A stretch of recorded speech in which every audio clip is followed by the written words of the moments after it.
Gotta go get the Bible.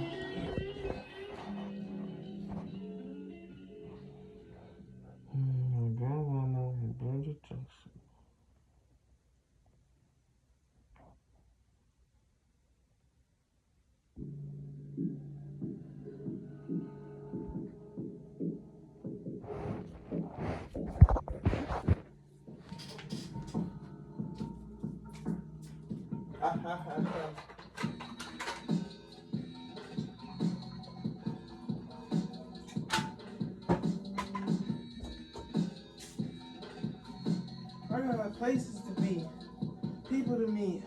I'm going to heaven. I'll burn that fucking Bible before I give it to any of you devil worshippers. I put that on disregard. I put that on spine torn away like a Mortal Kombat finisher. Shit. Spinal column broke cause she was so down the ride on this long ass stick. Shit, shift her disc like she ain't walk what I had put on the plate. Shoot the nickels, concocting half-ass plans.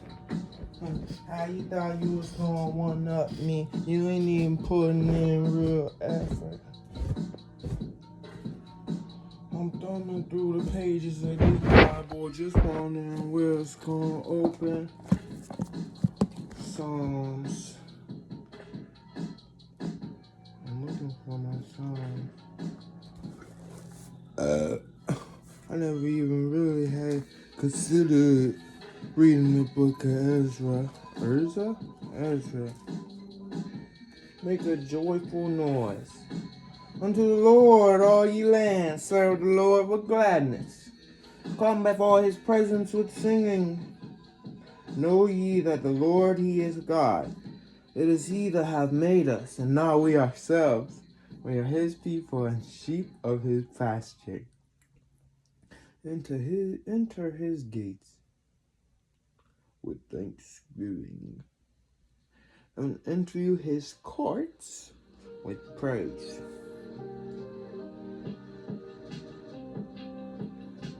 Be thankful unto him and bless his name. For the Lord is good, his mercy is everlasting, and his truth endureth for all generations. That's so funny, especially considering what I said before I started reading. I got places to go, people to see. I'm going to heaven. Fucking during a freestyle session, make a joyful noise. Come to him with singing. And I was gonna say that Psalms, Psalms are supposed to be songs. I was gonna say that before I started reading. I was like, what if I just freestyled the psalm? Whatever psalm that I open up with. I always read a psalm before I do a tarot reading. Or a proverb. One or the other. Old faith. New religion. Navy Blue say he the truest. But that's a motherfucking lie. Just another conscious guy backstabbing himself, trying to disassociate from the wicked altars inside him. Gotta shuffle the deck. Getting ahead of myself, cause I'm not even really here to rap. I'm not supposed to be freestyling. I just wanted to play these instrumentals. It hurts my head. This light is hurting.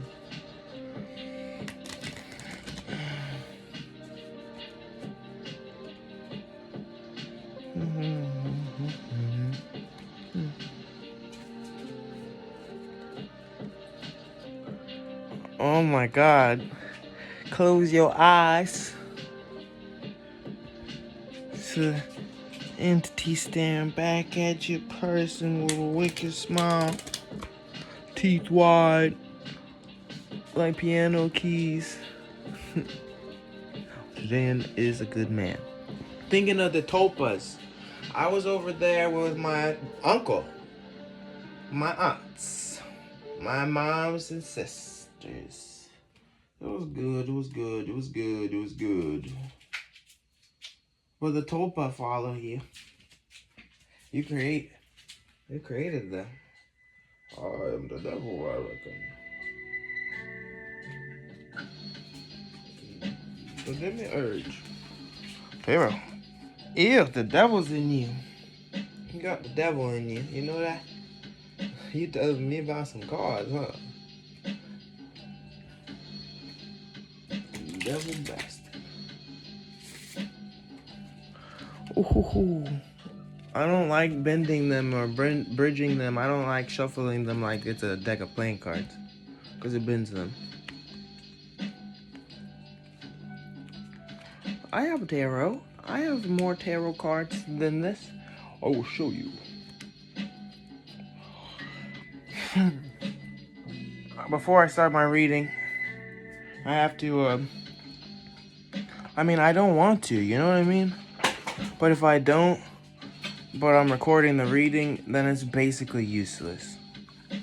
So for one, I know very well now, after a little bit of time, even talking to Jadan yesterday, we were just talking about shifting, and I always bring this one up, like, you gotta leave shit behind if you want to get ahead. And I've been struggling with the idea of, like, stopping smoking, but I've been feeling pain now, like, I feel like it's giving me headaches. And so that's, like, a new, advancement within the confines of this alone. And I think I need to stop smoking on this shit. Especially I was thinking that it was because it's out of that, like what you're smoking out of. But now, after yesterday night, not really having had gotten it, and then after today, having only gotten it from literally I didn't hit that shit at all. Like, I know that it's not actually, oh, you have to stop smoking out of this. It's like, you have to stop smoking this. Not out of this, you have to stop smoking this. It's so much easier said than done, but that's one thing that I believe will probably come up in the reading. And it's not about, like, predicting what's gonna come in the reading. You just have to, lament. Or just, like, tell them your agenda. I swear, if you don't do, like, the therapy session at the start of your reading, there was no point in doing a fucking reading. Unless you're just gonna completely take it personally and it's gonna be like a short reading where you just kind of, you know what I mean? I feel like you could only be comfortable doing it like that after time and time again of doing it like this. Yeah. I met a girl.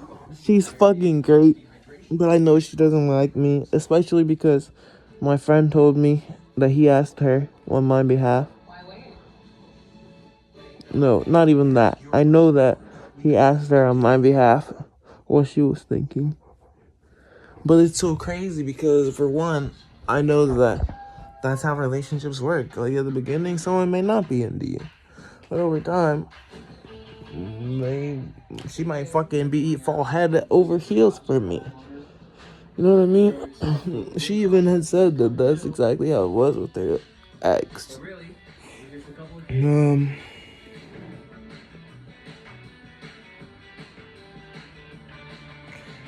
It's not pussy. I know that. I've been thinking very clear, level-headedly.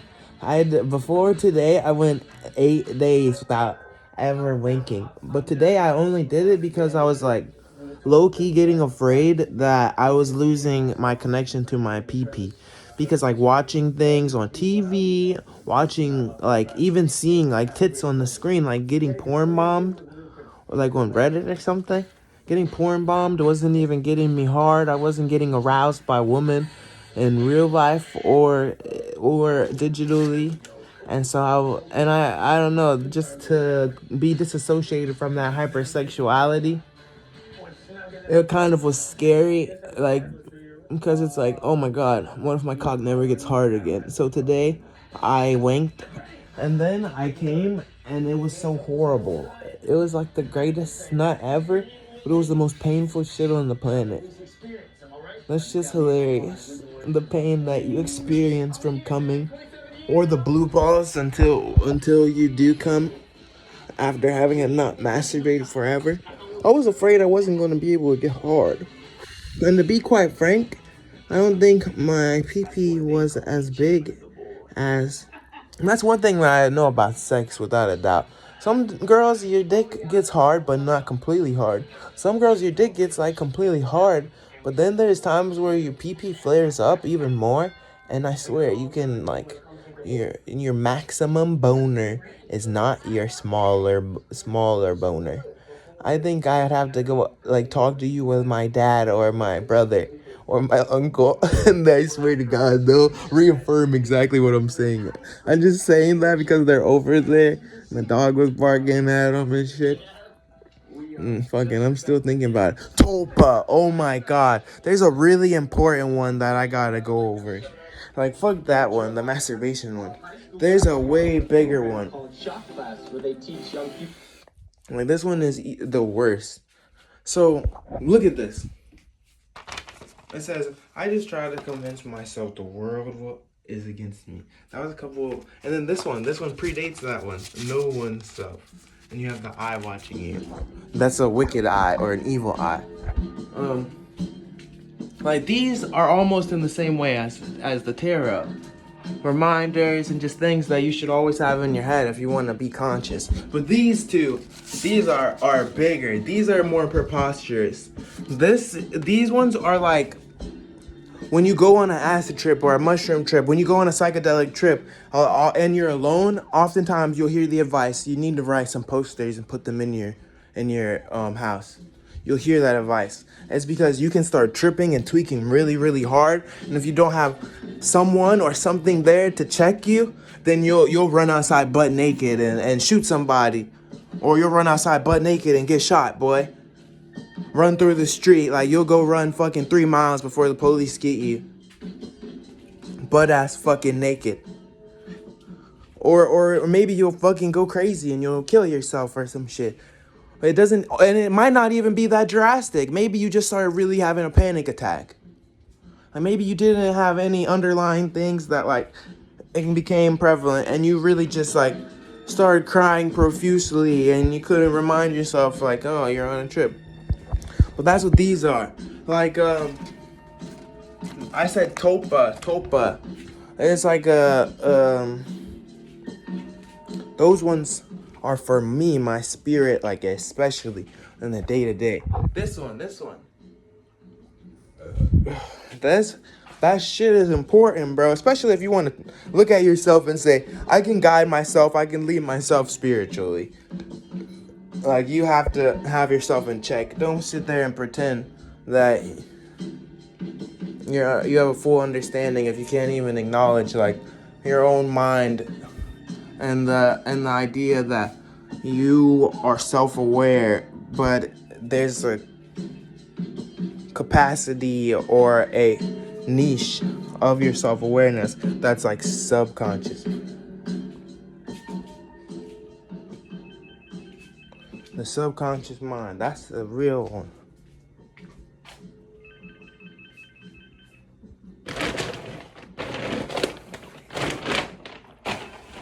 And so I feel it in me and I say, Joel, you gotta overcome it. I fight it and I say, Joel, remind yourself, because it's so easy to get in your head and be thinking that, oh, the topa, it's literally the manifestation of like your internal and your external clashing.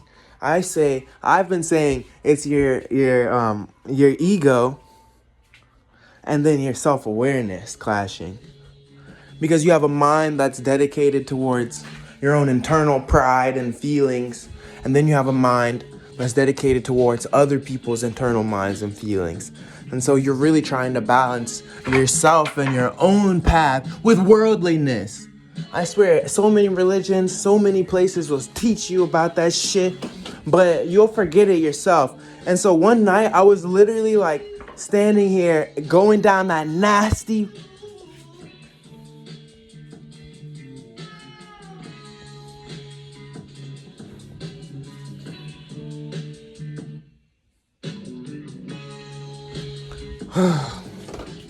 Anyway.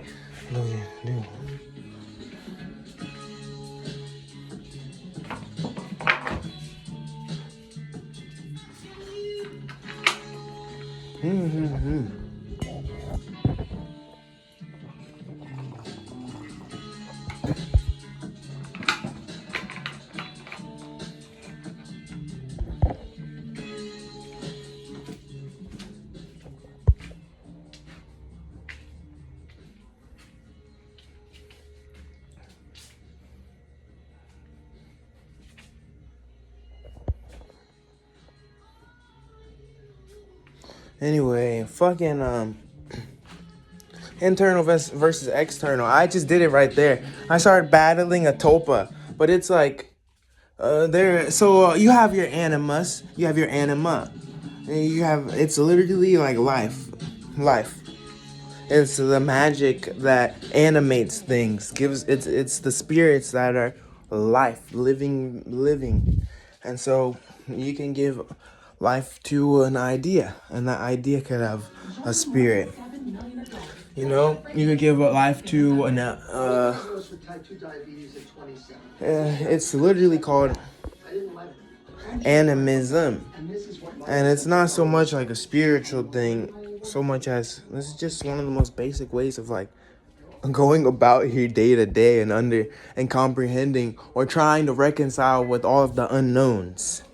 So I swear it's not craziness, and people.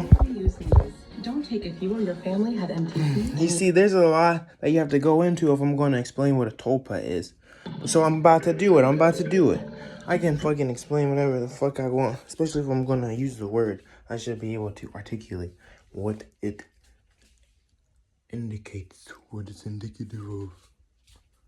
So a tulpa is, imagine a spirit, just a spirit. And then, you know, when I told you to imagine it, you externalized it. It was something else. But now it's inside of you. But it's a spirit inside of you that's an external, that you're trying to create those spirits of those other people, those other beings, you know? And you really can lose the plot, and you can really start battling those altars, bro. Acting as if something is antagonizing or persecuting you. Those are the words. Like, your self-awareness follows you around everywhere. And so if you sit there and you undermine the idea that you need to regulate your own ideas, then you'll easily lose the plot. Especially if you're a person that spends a lot of time alone, or that likes to think, you know? A person that wants to break it down. I was supposed to shoot this bottle. Person that wants to break it down.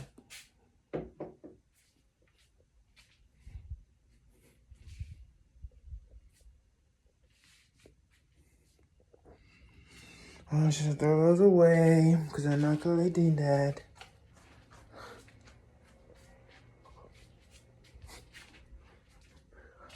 Anyway, we talk. And I told you what a tulpa is now. That's something I've been coming up against. I've been starting to comprehend very, very well that it's not nobody outside. It's not your neighbors. It's not no fucking syndicate. It's not your brother on the other side of the wall. Pareidolia is very real. Like sometimes, no, it's not even sometimes. For me, it's never been like it's been schizoid, but it's never been schizophrenia in the sense of I can't recognize that what I'm creating in my mind, like imagining, is not real.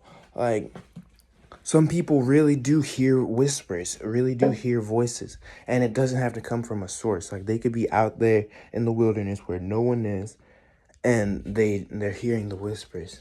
Now, when the wind blows through the trees and you hear the trees rustling and you can't make out what that sound is, and then you start thinking, oh, somebody whispering, that's pareidolia. And so it can become exacerbated. But that's my problem. My self-awareness, like clashing with my ego. I'm doing something and then I hear something in the background. It's so easy to correlate the two and be like, oh, they must, because everything's about input, output, cause, effect.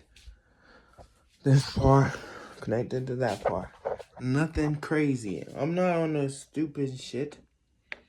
I'm not on no skits. I'm not a skites boy. See, I'm sitting here doing it. Like I hear something outside and I'm pretending it's something antagonizing me. Persecuting me. Like I swear, it's just that simple. And I've just like here's a perfect example. Like earlier today, I feel like recognizing it that you're doing well to go against it kind of makes it harder to maintain.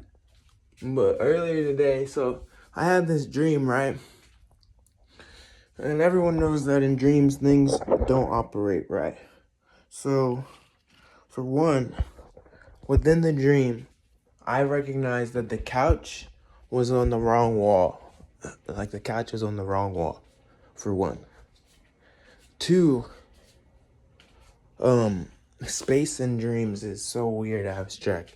So when I ran outside, the part of the yard that I was in was absolutely a combination of two parts of the yard in one, but it was like layered, like it was not real.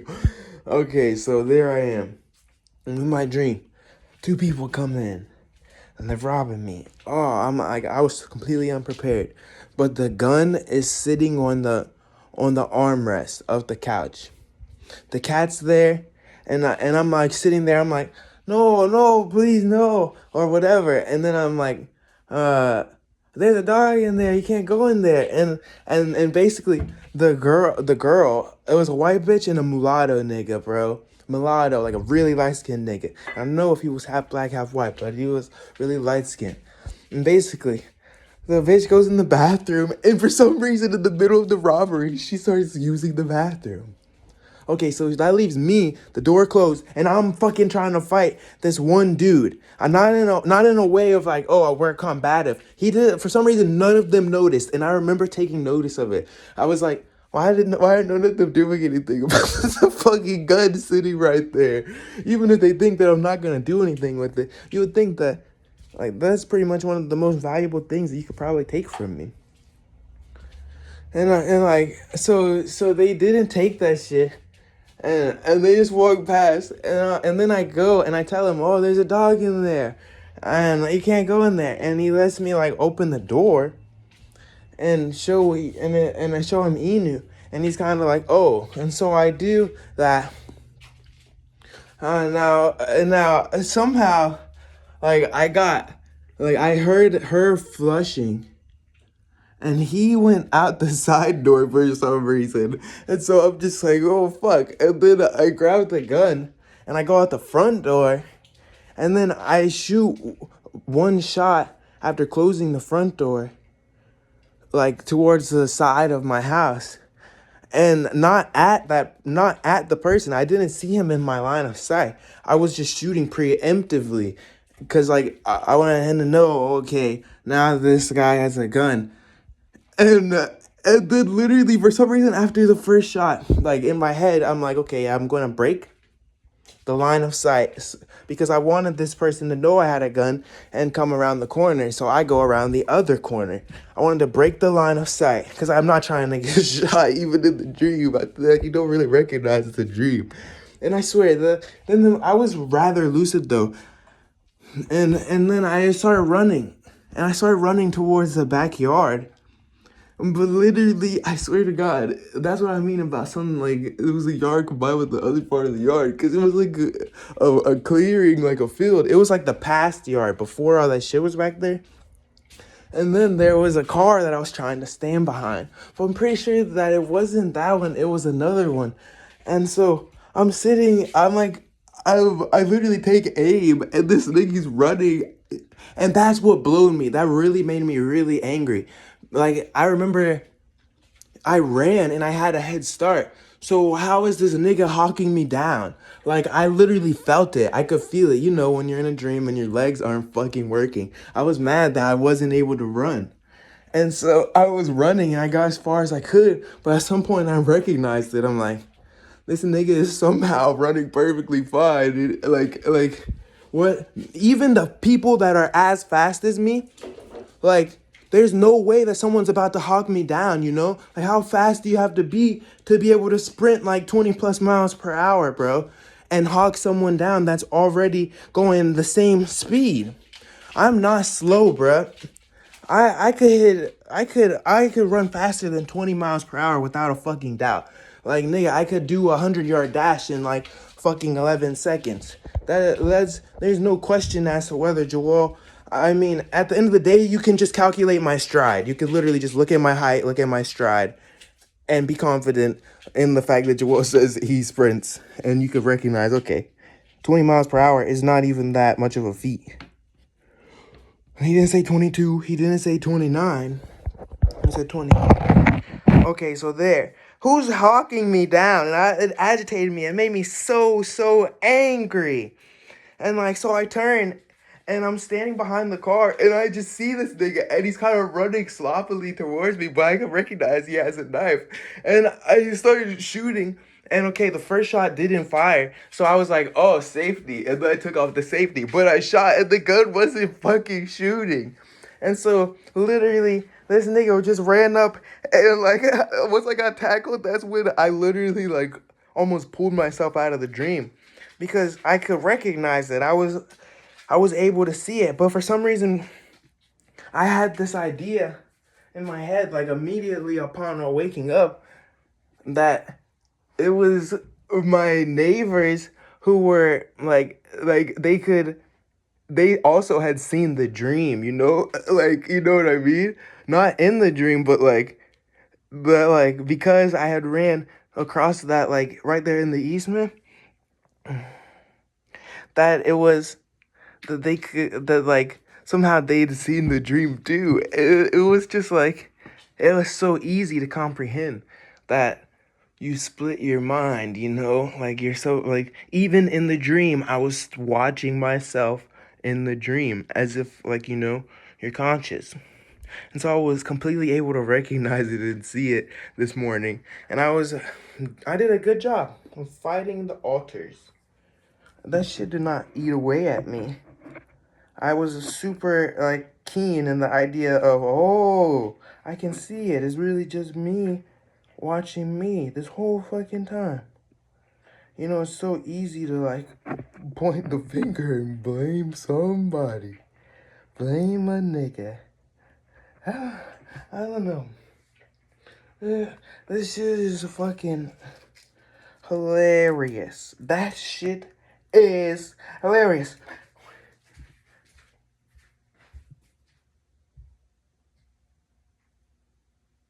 Anyway, that's just a good example of how, like, you could recognize the tulpa.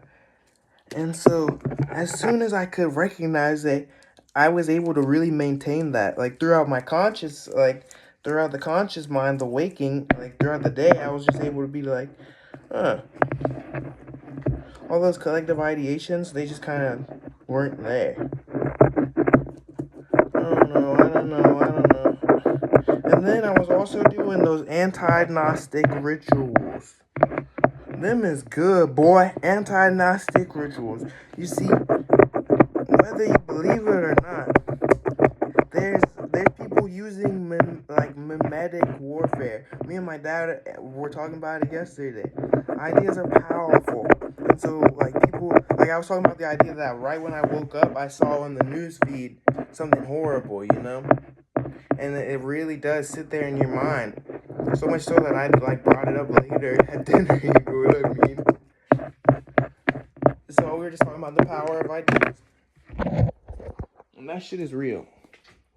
That shit is so real. That there's a group of people behind most ideas. Not a single group, but when you have, like, such a strong idea out there that's being perpetuated, you know, Like, I'm not saying, oh, it's always the same group of people, but there really are individuals who feel as if having people believe things in a certain manner gives them a head start, gives them a leg up. It's just the reality. It's just the reality of the world that there really are organizations, and so much so that we've accepted part of it, legitimized part of it, like politicians or fucking churches. You know how many people will tell you that they're just gonna, like, when they get those feelings, oh, I need some spiritual guidance. You know how many people will tell you that they're just gonna start going to church? They've given the helm, the role of captain, to someone else. Of course, I'm not wrong. Of course, I'm not on no schizo shit. Like, that's just reality. Reality. There are groups of people out there who perpetuate ideas to take advantage of other people. Look at these media cycles. How many times are they gonna not perpetuate, but just keep on, like, months and months and months of coverage of the same shit, bro? And how many times are they? Here's a good example. You remember the 6'7" meme? I'm not talking about what it is. Oh, it's demons, blah blah. Fuck that. Literally, just look at it. The first time it came around, everyone was doing 6'7", 6'7", and then somehow months later it resurges again, as if it never happened the first time, bruh. Like, and now sometimes when memes recirculate like this, like, people acknowledge it, but this time no one acknowledged that it was happening again. Like, no one was like, wait, did we just do this a couple months ago? I swear that's how powerful 6'7" was this time around. And it's just the reality that, like, you can see how the collective, like, works, you know? That shit real. And you'll often hear things that sound conspiratorial, but it's really not conspiracy. When there's something big happening, like that people are voting on, or it's a really big bill or legislation that's about to be passed, you'll oftentimes find things in the media that are more prevalent than that, even though it's not remotely as important. Like, there was a lot of shit going on during those cycles about Diddy and all that, bro. Like, we don't already know that that nigga is a predator, bro. Like, the sentencing, and then it was the same thing with the Johnny Depp Amber Heard one, bro. I swear, like, there's like big like political things going on, and then they'll put out like some big just kind of media Hollywood fucking celebrity drama, and it really does take a lot. It makes it easier to digest the other stuff, but it also just makes it subverted. Like, now it's not in people's attention, it's going over their heads, happening behind closed doors. I, I don't want to be stuck in this fucking shit. The devil's in there, boy. I could smell him.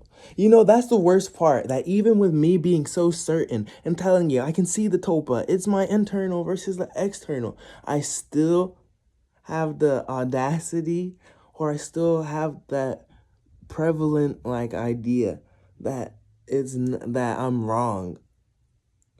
Like, sure, Joel, you're trying to convince yourself, but there's still something eating away at me about it. Like, I swear, I can hear, like, it's because, you know, like, the Topa are real, you know what I mean? You were just over there partying at your folks' house, and then you go home, and you do have, like, that residual shit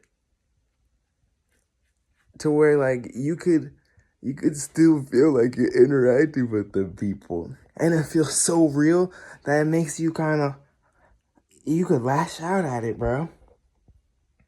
That's so strange. It's so strange.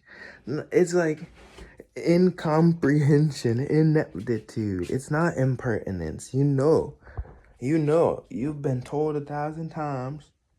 You know it. And you're not failing to act on it because you keep on reminding yourself. And that's the action that takes you out of that uncertainty. But it constantly lives on because you constantly carry on with your day, with your happenings. I swear. And it doesn't even have to be people in your presence.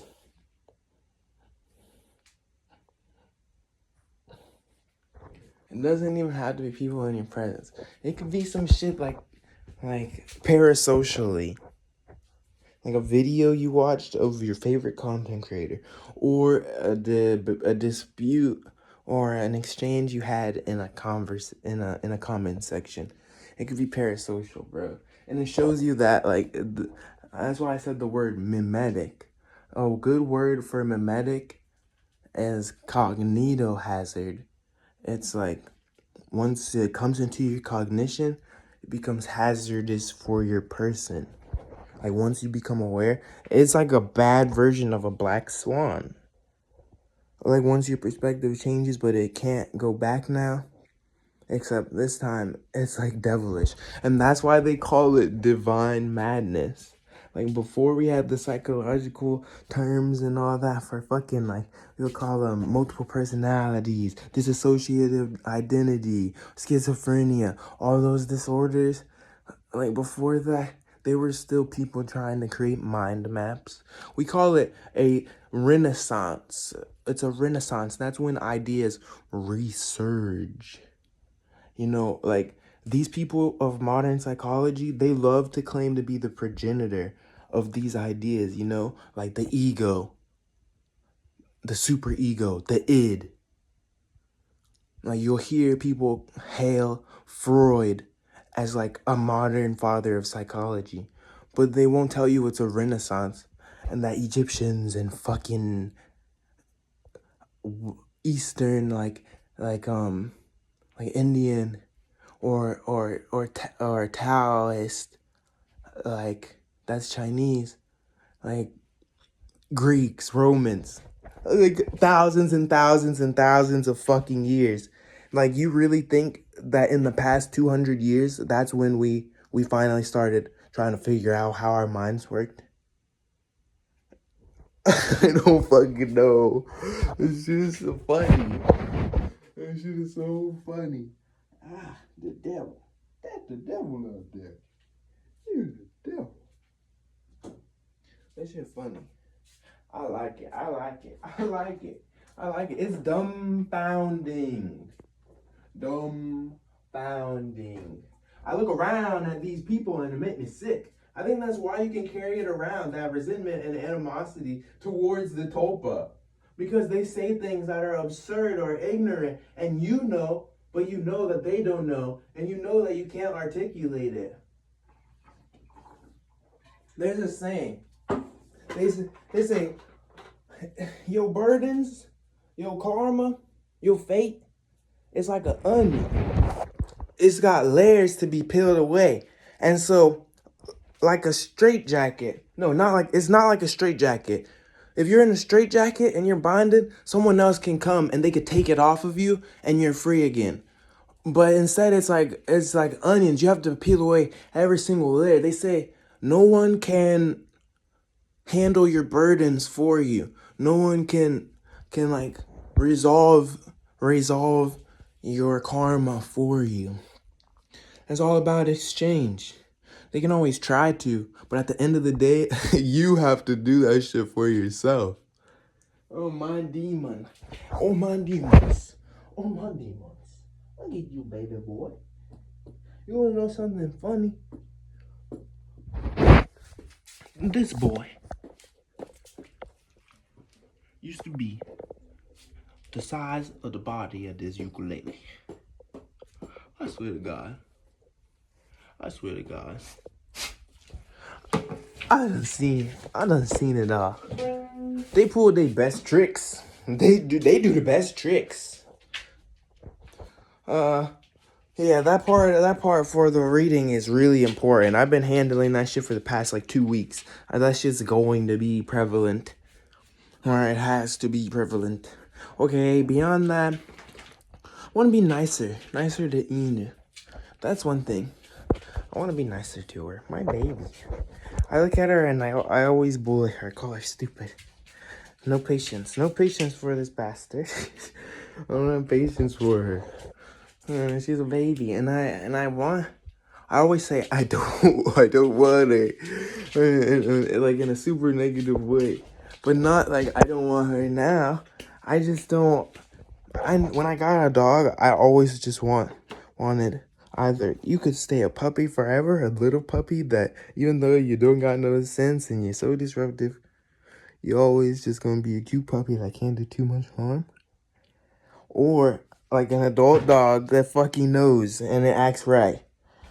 But this stupid dog is right there. A year and a half, that's when they're the worst. That's when they're the worst. People be like, oh, 14 months to 2 years. That's the worst period of owning a dog. They just don't want to listen. They want to test your boundaries, test your barrier. And they've always been doing that since they were a puppy, but it just gets worse. Now they starting to get their own minds. Look at her. This is a stupid animal. And so I'm always comparing her and Neko and being like, oh my god, I fucking love Neko. But being like, oh, you stupid dog. Stupid dog. She's practically kindled. I basically just kindle her all day. She just stays in the fucking room. But I know it's not good. I let her out. And I always play with her and give her attention. Enrichment. By the end of the day, I don't even care to fucking sit out here in the living room with her. She don't want to fucking listen. She don't act like she can't listen. But I do anyway, because you can't hide your dog from the world.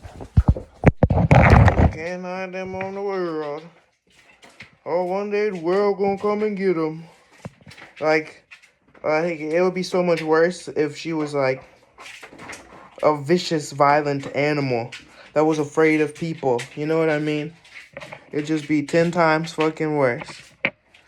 I'm glad that I have a dog, and while she's afraid, she's not gonna attack nobody. She might could bark and growl, but you see it when somebody walks in the house and she's in the living room, she fucking hightails it back to the room.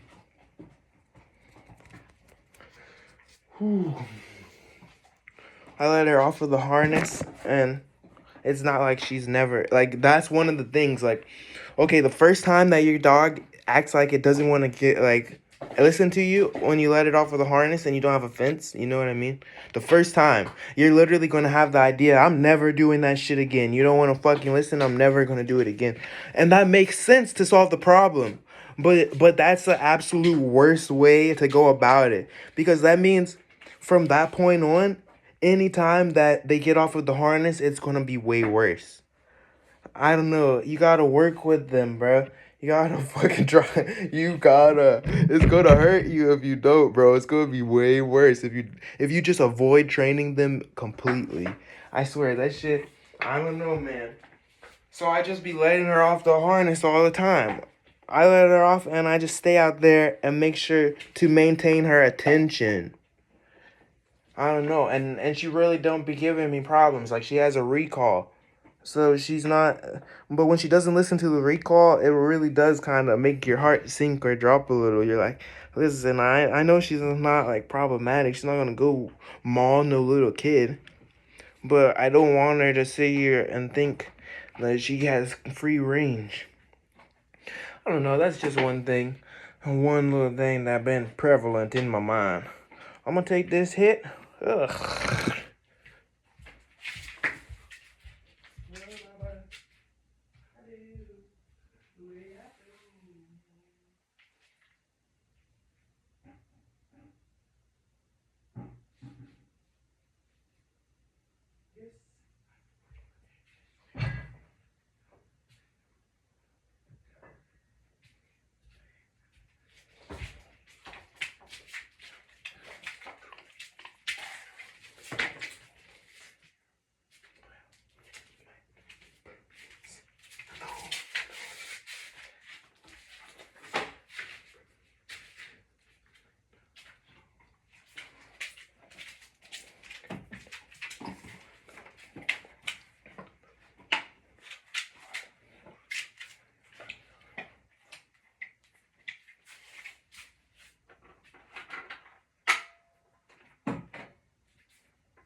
Abject permeance. That's something that I was just talking about silently. Abject permeance. Object permeance? Abject permeance. It's the idea that, nigga, you put your phone down, sometimes you really forget where it is. You go to your bed where you were sitting, and something was covering it, and you just didn't have the mind to look under that shit. But it's not just that. My example that just made me think of it was I went into the kitchen to put something inside of the trash, and then like there was a bucket instead, so I just put it inside of the bucket because I'm gonna like dump the bucket either way.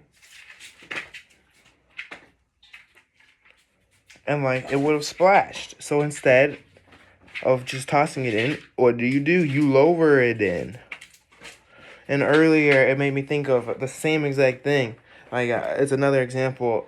I was editing a video and there's like this part where I was trying to Photoshop it, you know. And I was gonna bring the whole entire thing. Now, I was trying to, like, my first attempts were, like, cropping out this part and carrying it over. But then I had realized it clicked. You only need to carry this part because the other parts of it is already replicated. It's just repeating itself.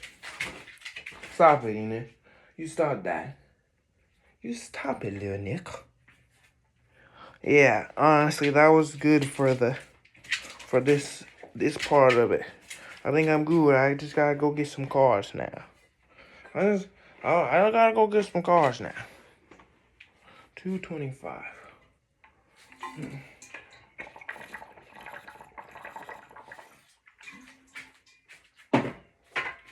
You wanna do one more song before I pull these cards? You wanna do one more song? We do the Song of Solomon. The Lord is my shepherd. I shall not want. I know. I used to love Psalm 23. But I grew out of that. The devil in that. It's the devil. No, don't go blaming the devil now. Devil wasn't nowhere when you had got up making them choice. Devil wasn't nowhere. Devil probably would have told you to do otherwise. That's funny. Y'all niggas hate accountability. I'm just gonna call him back after the reading.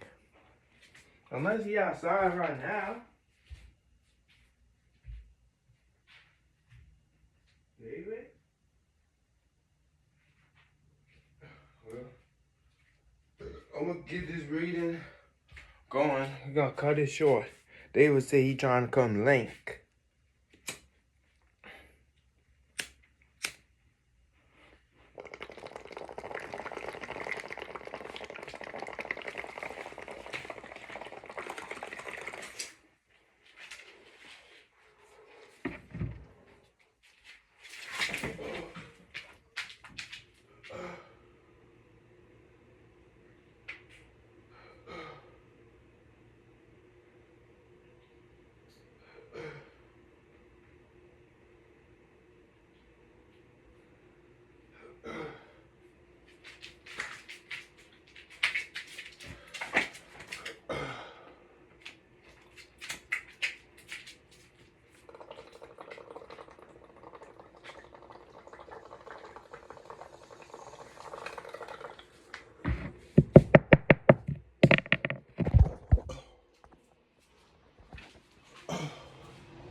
David keeps calling.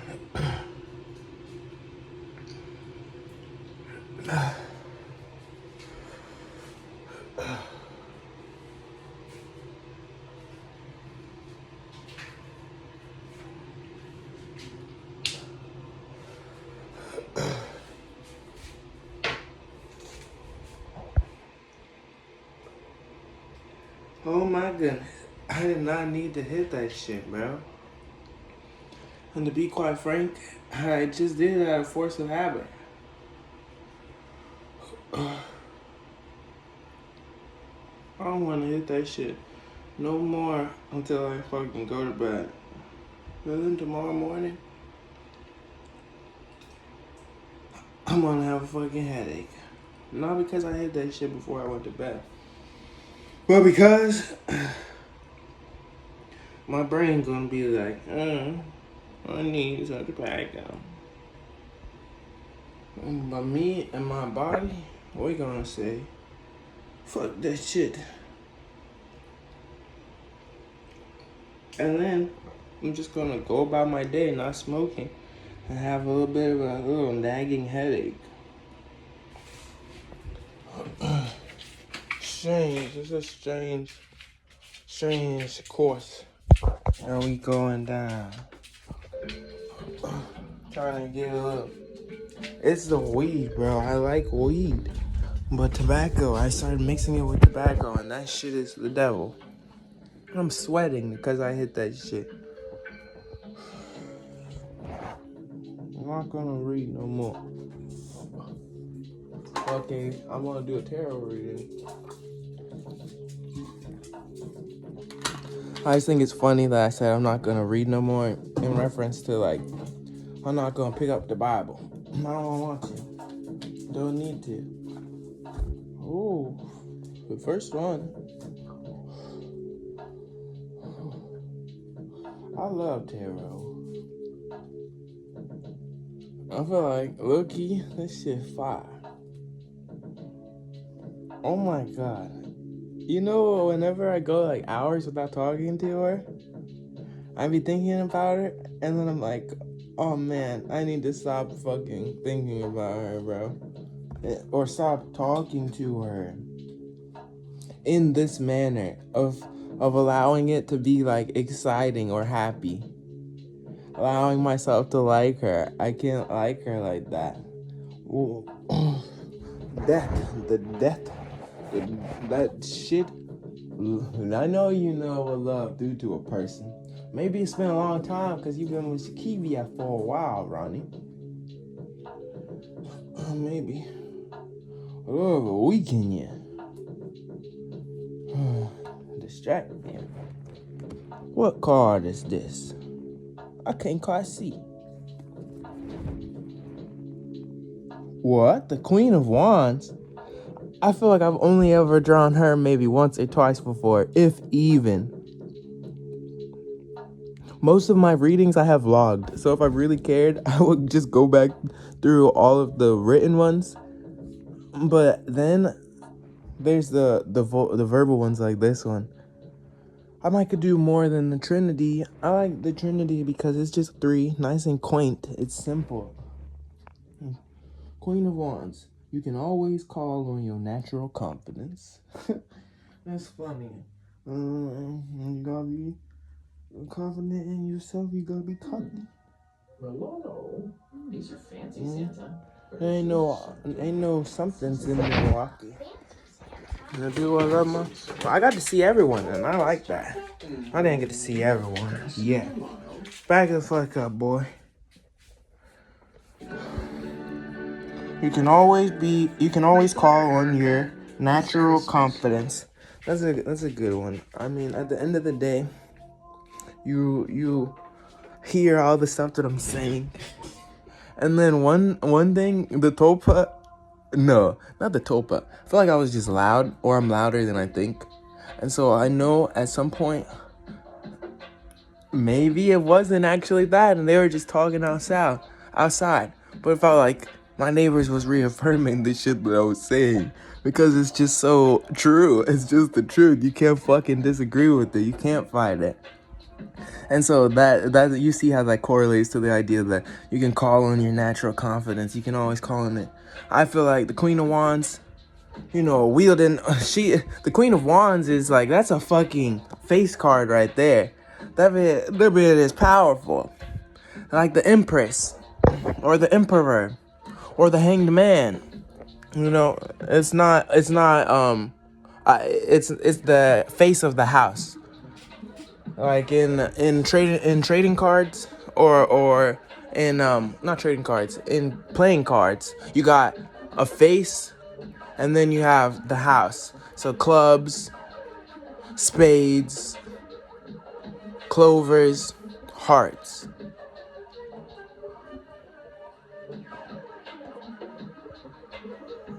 something along them lines. I don't I can't think of what clubs is. I think club is clover. And you just have king, queen, and jack. And then you have ace. And you just look at that. God damn it, David keeps fucking calling me. What the fuck is this nigga on? Why do you keep calling me? It's not that I don't want to talk to you. I'm just doing this reading, and that shit is more important than touching base with David about smoking in a minute. Warmth, passion, enthusiasm, determination, adaptable, steady force, independence. I like that. Jay and me were talking, and I literally said it, bro, right before I read all of those. I was like, love, what would love do to you? I was talking about the idea that I had called Bria, like just calling on Bria, it makes me happy, you know? And then I was like, no, Ronnie, must be because you was with Shakivia for over 20 years. I was like, because I had imagined that his Topa, you know, the part of him that I carry around with me, had reacted to what I said when I said, oh, I can't like her. I can't allow myself to. And I just imagined that. It was a simple question. He say, why? Why not? And I say, no, Ronnie, you must have lost your edge because you've been with Shakivia so long.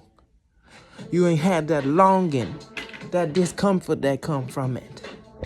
I just said that, and then to see the last one is independence. Isn't that funny? Warmth and passion and enthusiasm, determination. I got some goals, so I'm setting them goals in. I love my family. I'm thinking of them people over there. Them reading powerful. No, it was before the reading started. Water, wands, fire. Oh yeah. Queen of Wands is water and fire. That's cool. That's really cool to see that's duality right there. Most people look at them as juxtaposition, but I see that duality. You got the fire, you know, that like the determination aspect, and then you have the water, like the passion aspect. I don't know. I want to combine the two. I've been telling Caleb, my engineer homie, my musician homie. Oh, I've also been trying to learn the ukulele, and so it's been showing me like that magic. I swear, there's something called Kizaru Michi. That's what I call it, the Yellow Monkey's Road. But it's really called Miyamashi's Way. It's the idea that when you get good and you have 100% mastery of something, you can carry that mastery into different things. It's like, if you really can understand the process of something and what it took to like get there, you could break something down and rebuild it, or I could present you with all the parts and you could rebuild it. Like once you thoroughly know something, you can carry that knowledge or just that discipline into another niche, and you can dominate there. And like the magic is everywhere. I don't know. Okay. Queen of Wands, aggressive, demanding, dramatic, obstinacy, jealousy, deceit, self-doubt. I feel that so much. That grandiose, or just the idea that you're carrying around those collective illusions, the tulpa, is literally so dramatic. Like at the end of the day, even if, yeah, Joel, let's say you're wrong, all these rationalizations and all this realism that you apply, like you're wrong. You're all the theories that you've adopted, accepted, or that you've meditated on. You're wrong, nigga. They really are fucking watching you. They really do. That's exactly how you say it. You don't have the same capacity for telepathy. You might be a little telepathic because you can hear them, but you don't have the capacity to like project yourself onto people or literally just see through fucking walls. Like take another person's senses, like their vision and their taste or their hearing, and like, you know, whether they're taking advantage, manipulating it, however it manifests, like they can impose themselves onto you. Even if it is a thing, you're wrong. Even if it's something else and it's an entity, it's not people. It's like there's demons, metaphysical fucking demons, bro. Even if it's like how those Arabic in the Quran, there's a type of jinn that literally, it's like a type of demon that literally it acts in a way of like schizophrenia, but its goal is to get the person that's possessed to lash out and hurt somebody, or for them to kill themselves. That's the ultimate goal of the demon. Like, even if it's that, like, to what extent does it even fucking matter, bro? Like, and the idea that you have to fight it is so fucking dramatic. I don't know, I can see that. That's the reverse of the Queen of Wands. Aggressive. That is not, it doesn't have negative connotations. Reverse doesn't mean negative. Like, the aggression is good, though. The aggression is good. Like, that magic, the fire and the element, I said it earlier, the enthusiasm and determination. I think that enthusiasm, that passion, and that determination, like, if you want to really change, if you're really steadfast in yourself, and, like, you're really steadfast, you're that steady force, you're independent, you have natural confidence to where you can always rely on, like, that idea that you're charismatic, you're intelligent. I was saying that to Tyron. We were talking about the idea that that he works so hard. He be working every fucking day, but he has bills to the degree that, like, he basically is dead broke. He's basically check to check. We were talking about the idea that knowledge is power. Sure, knowledge is power. It's good to have information, but it's applied knowledge that's powerful. It's applied knowledge is power. You have to apply it. You have to be aggressive, hammer in the fucking nail. Like, what? So you gotta put on your big boy pants, put on your waders, your big boy boots. I like that. Oh, dramatic. That's so funny. Aggressive, demanding, dramatic, obstinacy, jealousy, deceit, and self-doubt. Know thyself. Know thyself. I brought it up earlier when we were reading the Psalm. Like, you can't rely on someone else for spiritual guidance. That's already deceitful in itself. Like, you need to be leading you. Once you go to church isn't over just because, y'all left the house. Like, that whole Sunday, you should be thinking about them sermons and how they applied to you. Once you leave Bible study, that shit's supposed to be in your heart of hearts, I swear, that obstinacy and that deceit, like, that obstinacy is holding out, like, you're not doing what you're supposed to do. You gotta be aware of it. That's disgusting. Fuck that shit. I'm just kidding. Then look nasty. This special series was created for the Greek Farms Initiative of the Ministry of Agriculture. Join us on this culinary adventure. I can't figure it. Jealousy, deceit, and self-doubt. Self-doubt. That shit. Not really all. Like, you can see how. I don't know. It's easy to draw from these things, and that's the purpose of them. So I'm not gonna sit here and be like, oh, you're just trying to correlate it. But really, the things that I taught about beforehand, it shows you. Every single one of these instrumentals has a drawing, and they're all black as fuck. I really don't like that. Like, I don't think you need to include white people. I don't think you need to include Latin people. But if all your depictions of black people are just super dark, that blackness, he's making the males, the females. What about me? What about my mama? What about Ronnie? What about Shakibia? What about Jadan? What about us? I really don't think anyone is that dark. Oh my god. I got the Fool. So I already picked the 3 cards. Well, I just picked up the next one, and I'm pretty sure it's the Fool, if not the Hanged Man. I know. Oh, it's the Page of Swords. I know this one. The Page of Swords is think before you act. Think before you act. And I'm pretty sure it's an air sign. I want to say it's an air sign. Or maybe it's air and it's earth. Take your time to think before you act. That's real. I really need to keep that in mind. Just like how the last card says, the self-doubt, that self-doubt and that obstinacy, And then the other one from the upright.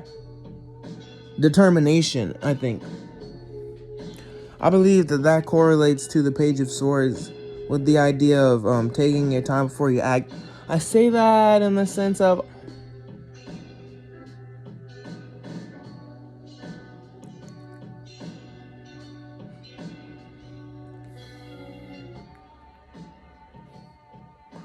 when you go, I was talking to Dad about it last week. I keep on mentioning it and saying it. So those tulpa, those collective ideations, I think a part of them, it rests within your idle mind. You are sitting in a pigsty. Why? So yeah, you're attacking yourself. You're antagonizing yourself about it. Man, clean up. Or you didn't work out. You feel lousy. You feel weak, meager, measly. You feel that because you didn't work out. I was talking to Dad last week about, I feel like I have all these resources, all this support, and I'm doing all the things that I'm supposed to be doing, but I still feel depressed. Well, just that part, doing the things you're supposed to be doing.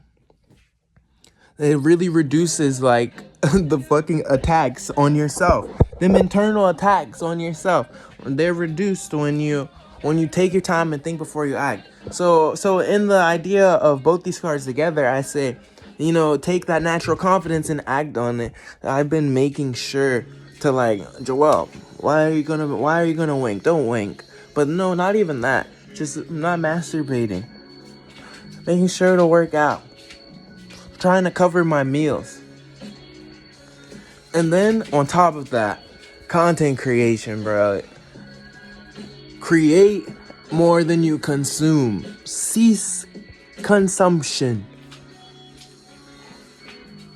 Stop consuming more than you create. You sit there, you scroll on your fucking phone for 8 hours, bruh. You sit there, you scroll idly for fucking 3 hours. Nigga, edit a video on your phone, become a creator, bruh. Do some shit. Do something other than consuming. You gotta create. Think before you act. It's like dead ass. I swear, I can see it, bruh. 12 years from now is not when you start trying to become the person you wanna be in 12 years from now. Jaden posted it on his story. He said something along the lines of, today, it's just something along the lines of, God gave you, today, and today is a building block for tomorrow. Just that idea that what you do today is really important. And yesterday, I was saying it to Jadan while we were riding up to the town. I said, I'm trying to implement these things, these characteristics, so that they can become integral to my character. I'm trying to make them integral to my character. I don't want it to be cycles of, I'm doing these things that are rejuvenating. I'm doing these things that are tough and they're making me better. I don't want it to be sporadic. Every single fucking day, you gotta jump in the fire, run through the fire, bro. They tell you swords are forged in fucking fire, blades are forged in fire. Think before you act, and I really think that when you think before you act, you'll start to acknowledge that inaccountability. Yep, that inaccountability. You gotta do the hard things. If I want to grow, if I want to advance, relinquish things, release them, take on new things, fucking hone skills, bro. That's how you advance. Think before you act. I love tarot. Why don't you like tarot? It's just some cards, same as this. Just some pages. There ain't no spirits. You got some spirits, boy. Restless, energetic.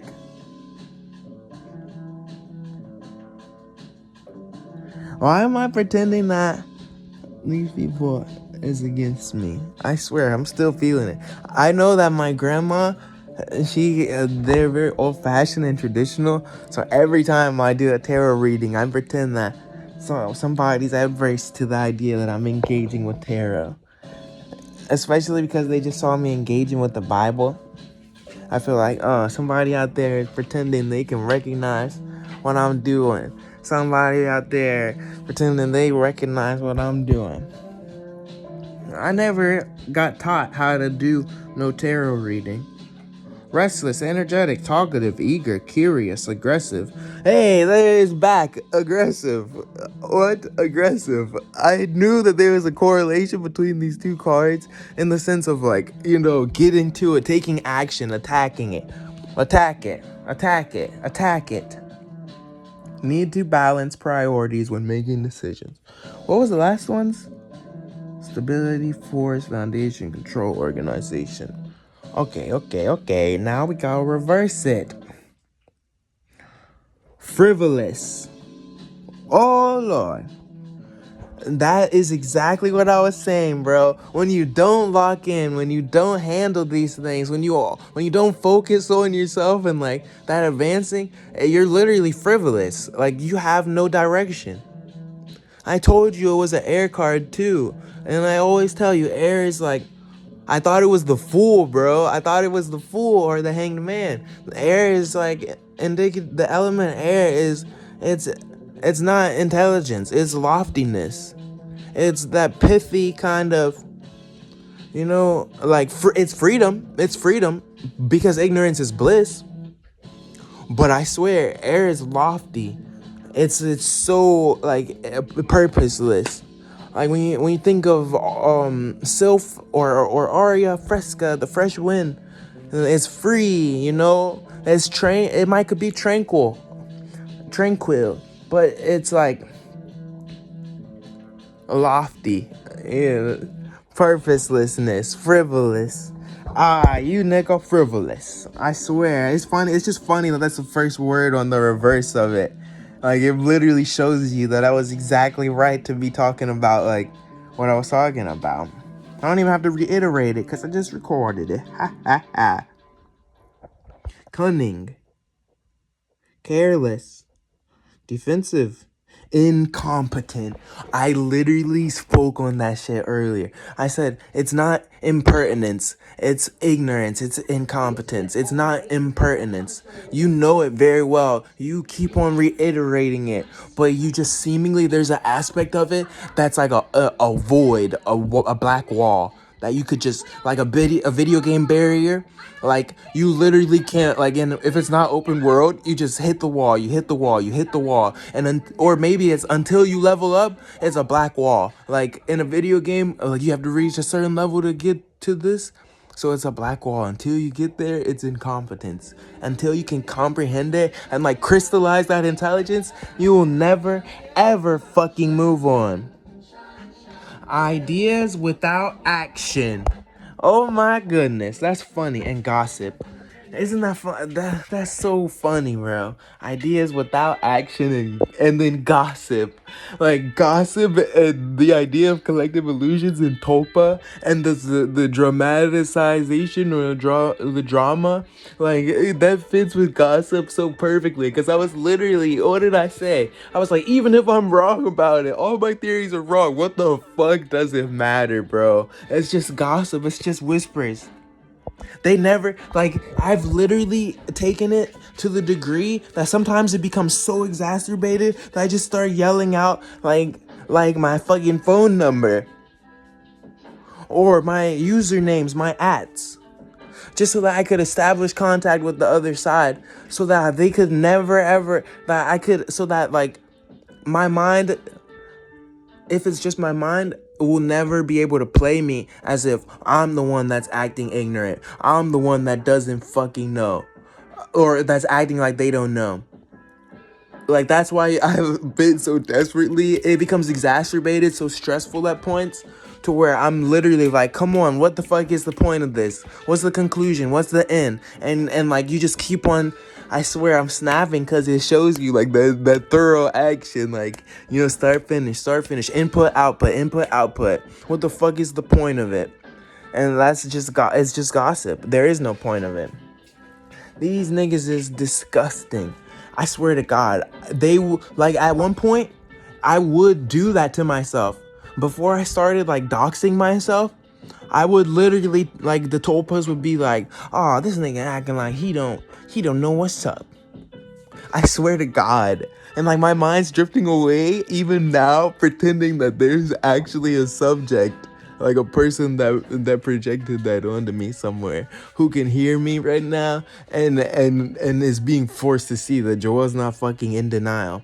I swear to God.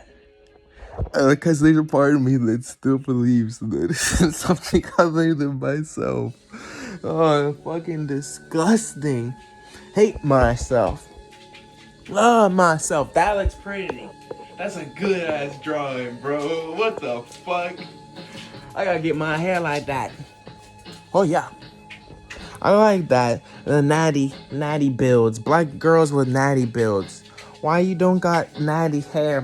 My mama told me, bro, some people really don't understand it. Not like, straightening your hair is burning your hair. I'm not talking about, oh, hot comb got me and burn my hair.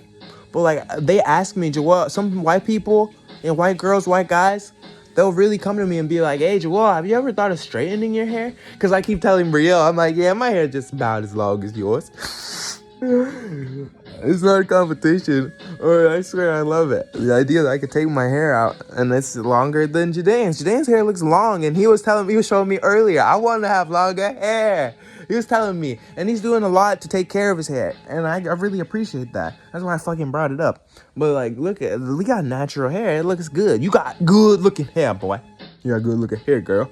Don't straightening that shit. Burn it. This has nothing to do with the tarot reading. It has everything to do with the instrumental thumbnail. Look at that vid. That's a good ass drawing. And they try to say, well, I don't like no black bitches. I love black bitches. It's just most of them. It's not black bitches. Why you got a white hose wig talking they can't wear braids? Why you got blonde hair tint talking cultural appropriation? No, really. That always aggravates me. Now, that's a part of it. Some of those girls that you see wearing a wig that's blonde, you know, they never once in their whole life told a white bitch she couldn't wear braids. So while we generalize black women and we say, oh, a lot of black women have that sentiment that, oh, cultural appropriation, white women are wearing braids. And that's ignorance. Because what? Braiding your hair isn't something that you could claim to be the progenitor of. Like hairstyles? Okay, now to an extent, there's hairstyles that are natural for certain ethnicities and hairstyles that are natural for other ethnicities. But the concept of braiding something is not even a hair specific, like it's not even esoteric to hair, bro. So like really, and that's one of the things that I hate, because like black people call out cultural appropriation, but they really have no clue what this shit is, bro. It shows you, like, black people should have way more pride than they have right now. I've always said it, and there's so many white people who reaffirm exactly what I'm saying. And it's so disgusting, because you can tell that it's the advent of the past 300, 500 years of history, like British colonialism. I swear, you gotta think of it exactly how I'm saying, because it was those white people, those Europeans who started white supremacy. Like, colorism and racism has always been a thing, but not to the degree that it's like so historically based or trying to correlate it to like an actual reality. Like, and here's a prime example. There's white people like Romans and Greeks who get flack. They don't even exist anymore, but they get flack. And like people like my dad who have that black pride, some of them, like, some of it is ignorant. Like, he'll sit there and try to tell you that white people stole this, Africans were doing this way before these people.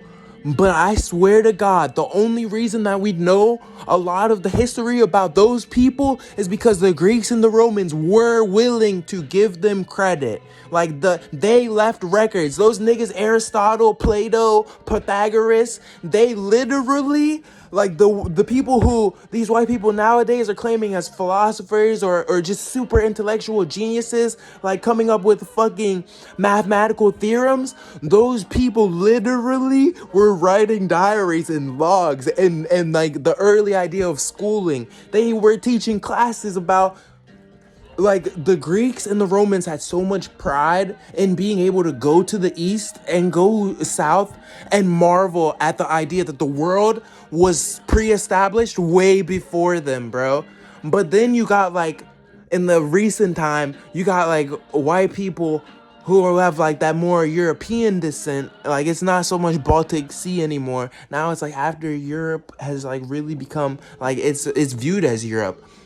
Like after the Germanic tribes, bro, like after the Scandinavians and just the idea of the Caucasus Isles and a bunch of tribes, the Caucasus Mountains and a bunch of tribes, like before that, like it's after that white people adopted that idea and that like white supremacy, us first. I swear to God. And it's really about that cultural appropriation, because there's ideas like when you think about the Mayflower, the Magna Carta, or just cartography in general, white people love to claim to be the progenitor of like concepts that are literally just dependent on you making observations. So there really are white people out there who think that white people invented boats, or white people invented a type of instrument because like a specific set of it happened. And we're not talking about a renaissance. They're really claiming to be the progenitor. Like they're doing away with the idea that this ever was a thing before they did it. Like, and you'll even see it in things like when it comes to nomenclature, binomial nomenclature. Like so many of those white people, they claim to have discovered something and they name it after themselves. Like, it became about legacy and grandiose rather than, like, the education and the knowledge itself. And I swear to God, like, back in the day, there was some white motherfuckers who were actually wise and intelligent people who were meditating on themselves, I fucking cannot respect the idea that people of now, it's like, and that's a good example. Just the black woman or black men who say, white people shouldn't be wearing braids. It's like, can you really not comprehend that something like making a boat, like, sure, there's different styles of boats. Sure, there's submarines, so many nautical vessels all over the world. But at the end of the day, do you really think that ideas are like one person has it and then no one else could ever have it again anywhere else? It's always just this information was passed through diffusion, like all through these cultural like one of the main examples is trade routes. Like, you really think that from here where it started, it was just all these people, merchants on the trade routes, and fucking and then they shared this idea and these people tried to replicate it? Or do you think that, oh wow, everywhere there's fucking water, something fell in the water and it's floating on the water? Hey, well, let's explore why that shit was floating across the water. Maybe we could wield that. It's like, do you really think that, like, there was a group of people who created fucking fire, who started to understand that when you apply friction to something, it builds up heat? Like, you really think thermodynamics is something you could, like, gatekeep? I don't know, like, there's people who introduce concepts to shit, and they can claim to be the progenitor, the first to understand this concept. But at the end of the day, I hate that shit. They really be on that. People are exactly like how I'm saying, bro. I swear to God. This is a perfect example. The perfect example, bro. The braids thing. Like, bruh, braiding is not esoteric to hair. If you want to make a rope, you weave it together. If you want to make a basket, you weave it together. If you want to lock your hands together, you weave them together. Like a hairstyle like braiding or twist, it's so silly, bro. Now, a white person can do like 2-strand, a French braid, but they can't do a twist. Like, white people can't have twists. Their hair does not have the quality to form a twist. Like, literally, it just doesn't have the quality. So if you saw a white person, like, put some gel in their hair and tried to, like, give themselves twists, like 2-strand twists, you could make fun of them and be like, boy, what the fuck is you doing? You so desperate to have hair like a nigga, huh? You just want to be black, little wigger boy. You could say that to him. But a braid, that's completely different. It's a different concept in itself. It's not an ethnic thing. Like, it's not specific to an ethnicity's hair quality. I don't know. And then straightening your hair. Why is any black person straightening their fucking hair? I get it, it's a hairstyle, but at the end of the day, you are adopting the look of a different ethnicity's hair quality.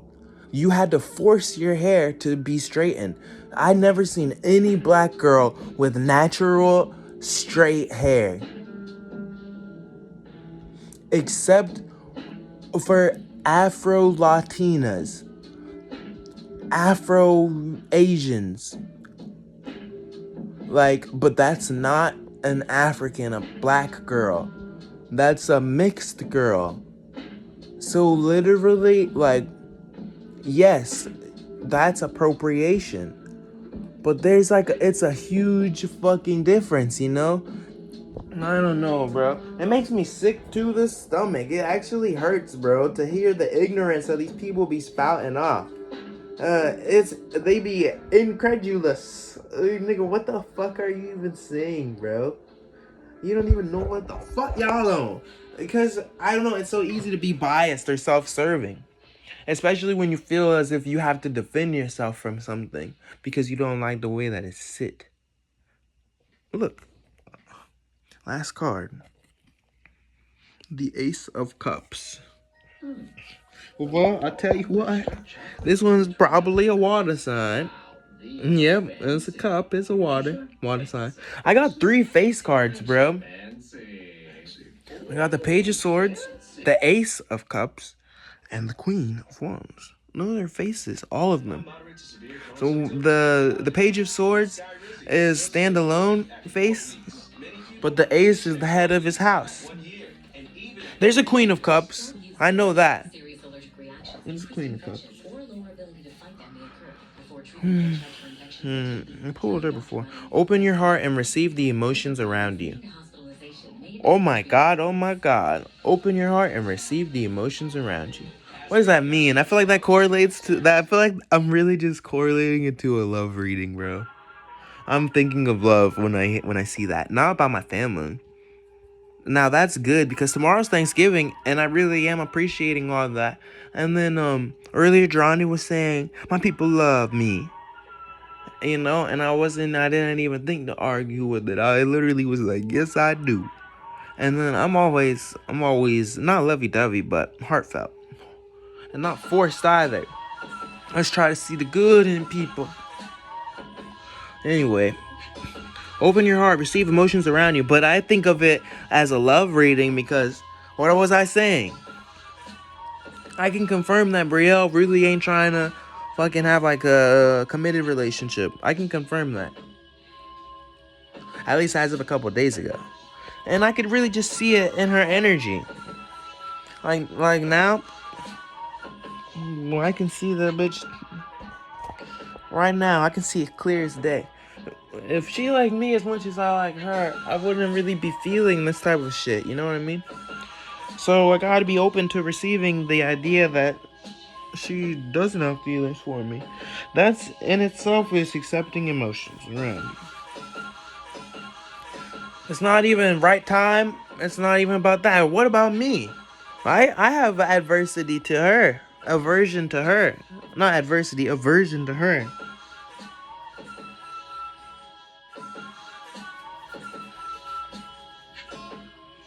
I got an aversion to her. She don't fucking... There's a lot of things about her that I'm not vibing with. So I can look at that and I can be like, oh, maybe I should accept that and move on. Like, so wow, it's looking like it's leaning towards this isn't the one, bro. And fucking you like her a lot. And the things that you dislike about her are super easy to get over, but at the end of the day, then you have like just imagine there was It was a matchmaking game. Maybe these two just aren't the best fucking match. I don't know. Be open to accepting, receiving emotions around you. And also, there's one more about that I think immediately. What come to my mind? Don't ride horses naked. That's a strange practice. Why you riding on that horsey naked? Why you got your dick on his neck? Why you got your pussy on his mane? Get out that horse like that, man. Why you riding on that horsey naked? That's a really bad drawing of a horse. I'm not gonna lie. It has no contour. Like the stomach, it looks actually really bad. It needs to be a little thinner towards the midsection and towards the back legs. It literally just needs to be. Now, to be fair, yeah, no, I'm absolutely right. When you look at the perspective, like perspective in art is a real thing, and we're looking from below, like under the horse, like we're lying on the ground. Like even if you sit upright, the perspective like from where we're standing, the horse's body should not look like that. And I see that it's watercolor and all, but at the end of the day, it's still like that shit a little too oblong.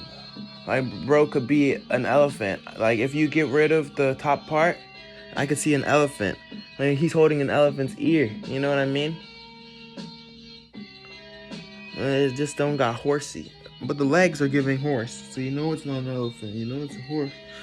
This shit garbage. You need to do better. Why is you on top of that horse naked? You don't go down there. You don't need to be riding on the horse naked with your penis and vaginas. Get your balls off that horse, nigga. Why is you riding on that horse naked? I used to run out of my liquid detergent so fast. Is you gonna go ride your motorcycle naked? And that's why I switched to Tide Power Pods. That ain't even as bad. That horse could turn and bite your genitalia. 4 times more cleaning power and 2 times more odor fighters. I know you feel that horse's warmth and hair on your balls and vagina. Why is you comfortable? I don't put my balls on my dog. I don't let my cat come sit in my lap when I'm naked. Just cause I understand it's not sexual at all. But still, it's like strange practice. I'm sitting here naked. I don't let my cat come sit on me. It's not sexual at all. It's not even sexual. I can see that. But it's still strange. It's like, nigga, what?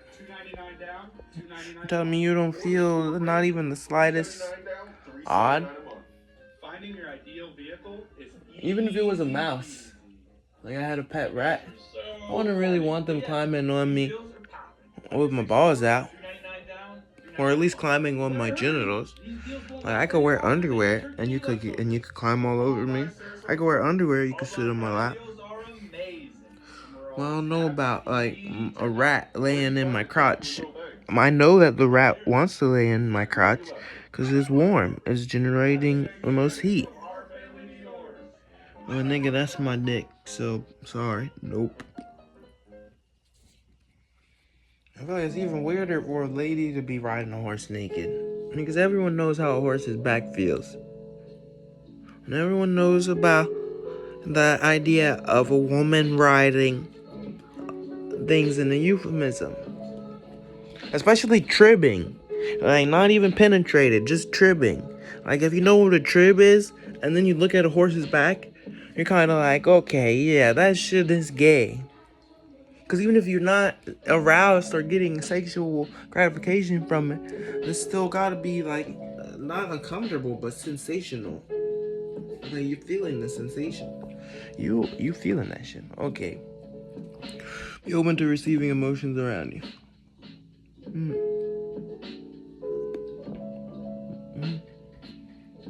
What the fuck?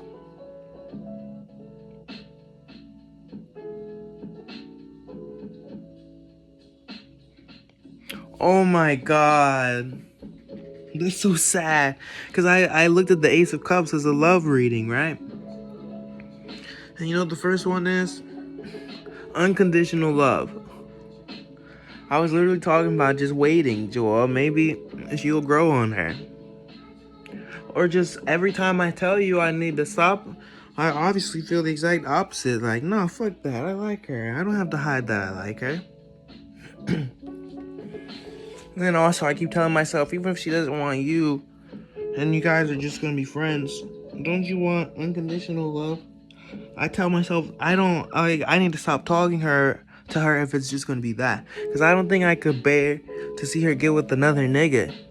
And then when you even think about that, you say,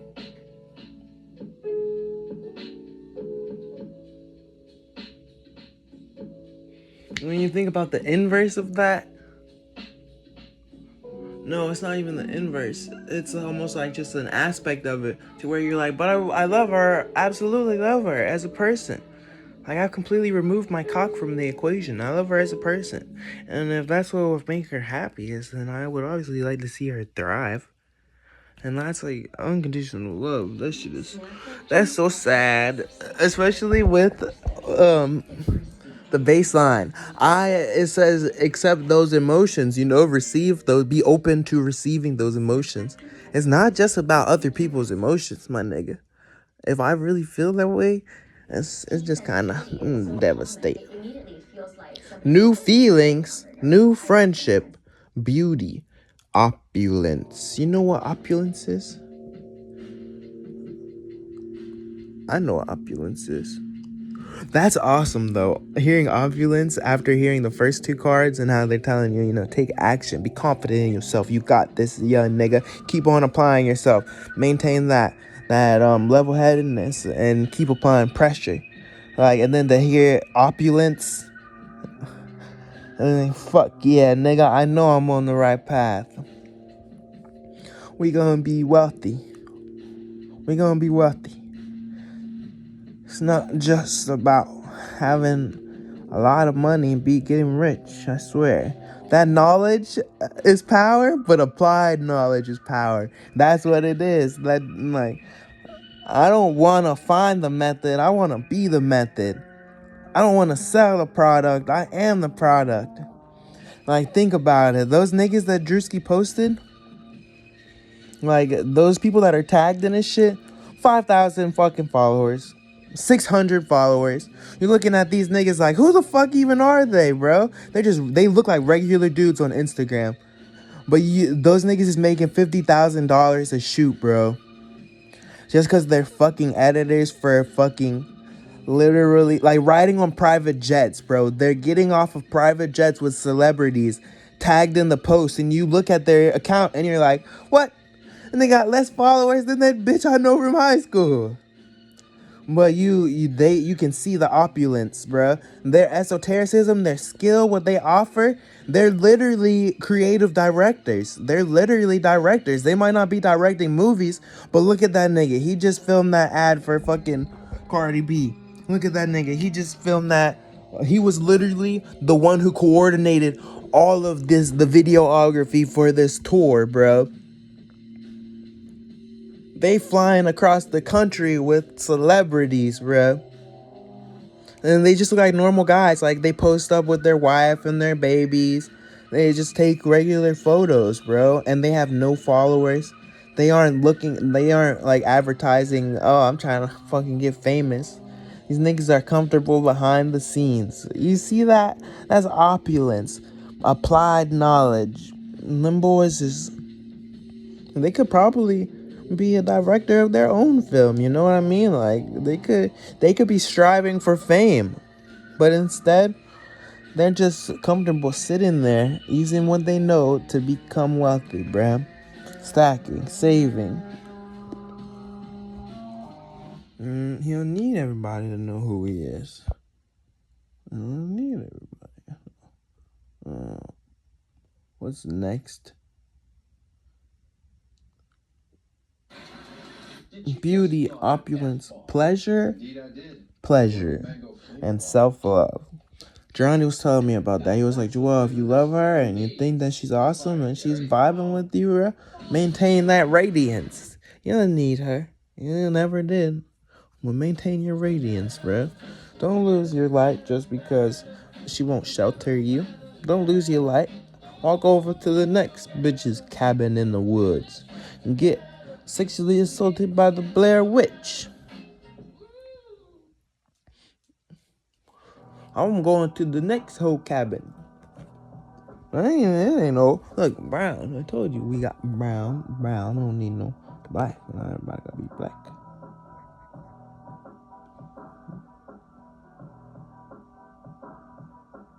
New beginnings. That was on one of these other cards, I believe. I think it was on the Queen of Wands. Inspiration, origin, enlightenment. Enlightenment. I feel like I got that shit, boy, but I don't have it to the degree that I need it. Divine madness. Gaze into the abyss, and the abyss gazes back into you. Hearken onto him, and he will hearken onto you. That shit is so real. It's the gospel. It's the gospel. Fuck your religion. Listen to the truth. Listen to the gospel. What is they trying to tell you? Fuck your religion. What you need is what the religion trying to teach you. Not the tribe. You don't need tribalism. You need spirituality. You don't need tribalism. You need spirituality. I swear, somebody out there needs to be hearing this. And they need to be led astray from their fucking cloth. From their herd. From their flock. Cause a lot of people are right there on the precipice, the cusp of waking the fuck up and becoming enlightened. And that's the sad part. I think that enlightenment is the exact opposite. It's a curse. You think enlightenment will make you better than everyone? No, it's a curse. I swear, intelligence is a curse. It's an ailment. You can tell it's an ailment. It's a curse because not everyone fucking has it, bro. You garner it over experience and experience and experience, and then look at you. Once you get in that light, and it's blinding. It's dark. Once you recognize everyone else's impertinence, incompetence. Once you recognize your own, you're damn sure gonna see it in other people. And we know what you're gonna realize? That they don't want to tackle it like how you want to tackle it. Like your negative qualities, you look at them and say, I want to overcome that. They see that shit and they're afraid to even acknowledge it's a part of them. And like I said, you cannot release no other person's burdens, bro. I swear, it's a curse. You look at your brother while he's smoking up that crack pipe. And you know it's wrong. He knows it's wrong. You can't tell him nothing, bro. You can show him pictures of before and after months of using that shit. You can fucking show him all your friends that passed away because of using that shit. And you'll never get him to stop. That shit is a curse. Shackles. It's shackles. That's why niggas be contemplating suicide. I don't be contemplating suicide. But I do have that, like, look at the gun. Oh, man. And I can't even help but think, holy fuck, this shit could end me in 1 second. I just don't like the idea of leaving my people behind. If everyone I know and love died, no. If my immediate family all died, I love Caleb, I love Terrence. I don't want to leave them behind, but they ain't really like, every day. Like they think of me every once in a while, and they're fond of me, and they know me better than a lot of other people. But like, if they lost me, I think that they could recover, or that they could heal, or that they have gone without me for so long that I don't think I would be doing them a disservice, Like, if Mom, Dad, Gerondia, and Jadaea, and Brian all got in the car, and I sat that one out, and then they all died on that trip, I would be like, oh, fuck. And I don't think anybody would even tell me I was wrong if I fucking offed myself. I think a lot of people will recognize, bro lost his immediate family, bro. He has no one. He has his grandma, his grandpa, his cousins, his aunts and uncles. And it could be worse, but nigga, can you blame him for if he was already feeling that way, like, oh, this all he had in the world. You lose it. It's funny. It's actually funny. Like, it's so sad and somber. But I swear to God, that shit is hilarious. It's just impossible for you to overlook my. That's a joke. It's a joke. It's literally a joke. Holy fuck. You can't even expect that nigga to be like, oh, well, if I'm gonna see the other side. It's gonna be bright. I swear, it might be bad now, but they wouldn't want me to die just 'cause they died. It's just funny. Enlightenment is a fucking curse. I swear, niggas. What do you mean? What does it have to do with enlightenment? It's a curse. Y'all think that being the smartest in the room is fun? Nigga, if you in the 1%, then what does that mean? That there's nobody who resonates or could relate to you. If you in the top 15%, then you still got that sensation. If I got something that take me to a degree to where my eyes are open, and then you put me in a place where nobody could share the luster of the light, no one could share the luster of this knowledge, and just because they aren't enlightened, that's just hard. That's harsh. That's harsh. Imagine being... No, it's like when you're arguing with the teacher because you know you're right. It's that turmoil. You feel it, bruh. The whole class is laughing, acting like you're fucking stupid, bro. And you're sitting there arguing with the teacher, like actually debating them. And everyone's like, and there's literally people who are saying that. Why is this nigga arguing with the teacher? Come on, bro. Shut up, bro. What the fuck? Why you think you smarter than the teacher, bro? Shut up, bro. How you gonna tell the teacher? And then like you're arguing with the teacher long enough that the teacher just says, you know what, fuck it, and looks it up, bro. And then the teacher's like, okay. And they really dead ass make a formal fucking apology in front of everybody. But until that shit happens, that turmoil, like you can see it, bro. Even if they aren't even all laughing at you. And they're laughing at the idea that you think is like, they just have that idea like, oh, bro thinks he's smarter than the teacher. You can't even really blame them, bruh. But that's what enlightenment is. You really are above that shit. You really are on a totally different level. And and they actually don't have the capacity to be able to see it. So everything, like, you're not delusional. You're not delusional at all. But people are treating you like you're fucking delusional just because you're in the right and they're being taught wrong. Literally, that shit is so real. That's just the only way that like I could actually give you a real world example for you to be able to be like, oh shit, enlightenment knowledge is a curse. It really is a curse. Ignorance is bliss. I swear, that's the best example to be absolutely right and everyone telling you that you're fucking wrong, bro. I swear. You say, I got 6, and everyone else only has fucking 5. And the teacher is sitting there, I got 5 too.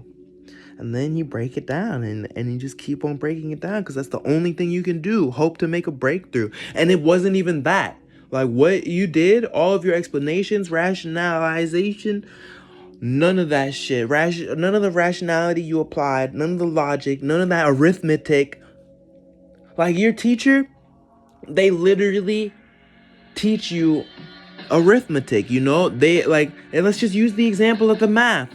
Like math has like rules. It has rules you have to follow if you're gonna get to the sum or to solve the problem, you know?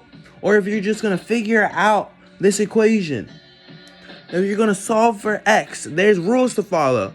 And you know, the teacher, their job is literally to teach you the fucking rules. So if they are teaching you the rules and then literally like they're wrong, and you try to do their job to them, like you try to teach the teacher why you're right, and the teacher won't even accept it, and ultimately they didn't accept it until they referenced something else that reaffirmed it.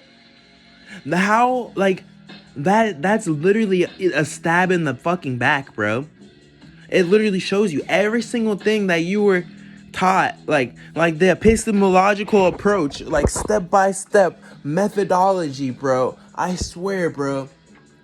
Like, it shows you right there when the teacher's unwilling to accept it, how you presented it, and then, like, but they'll sit there and tell you to show your work the whole entire time.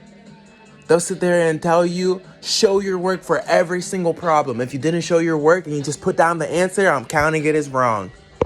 I swear. And the math classroom is the perfect example of why enlightenment is a curse.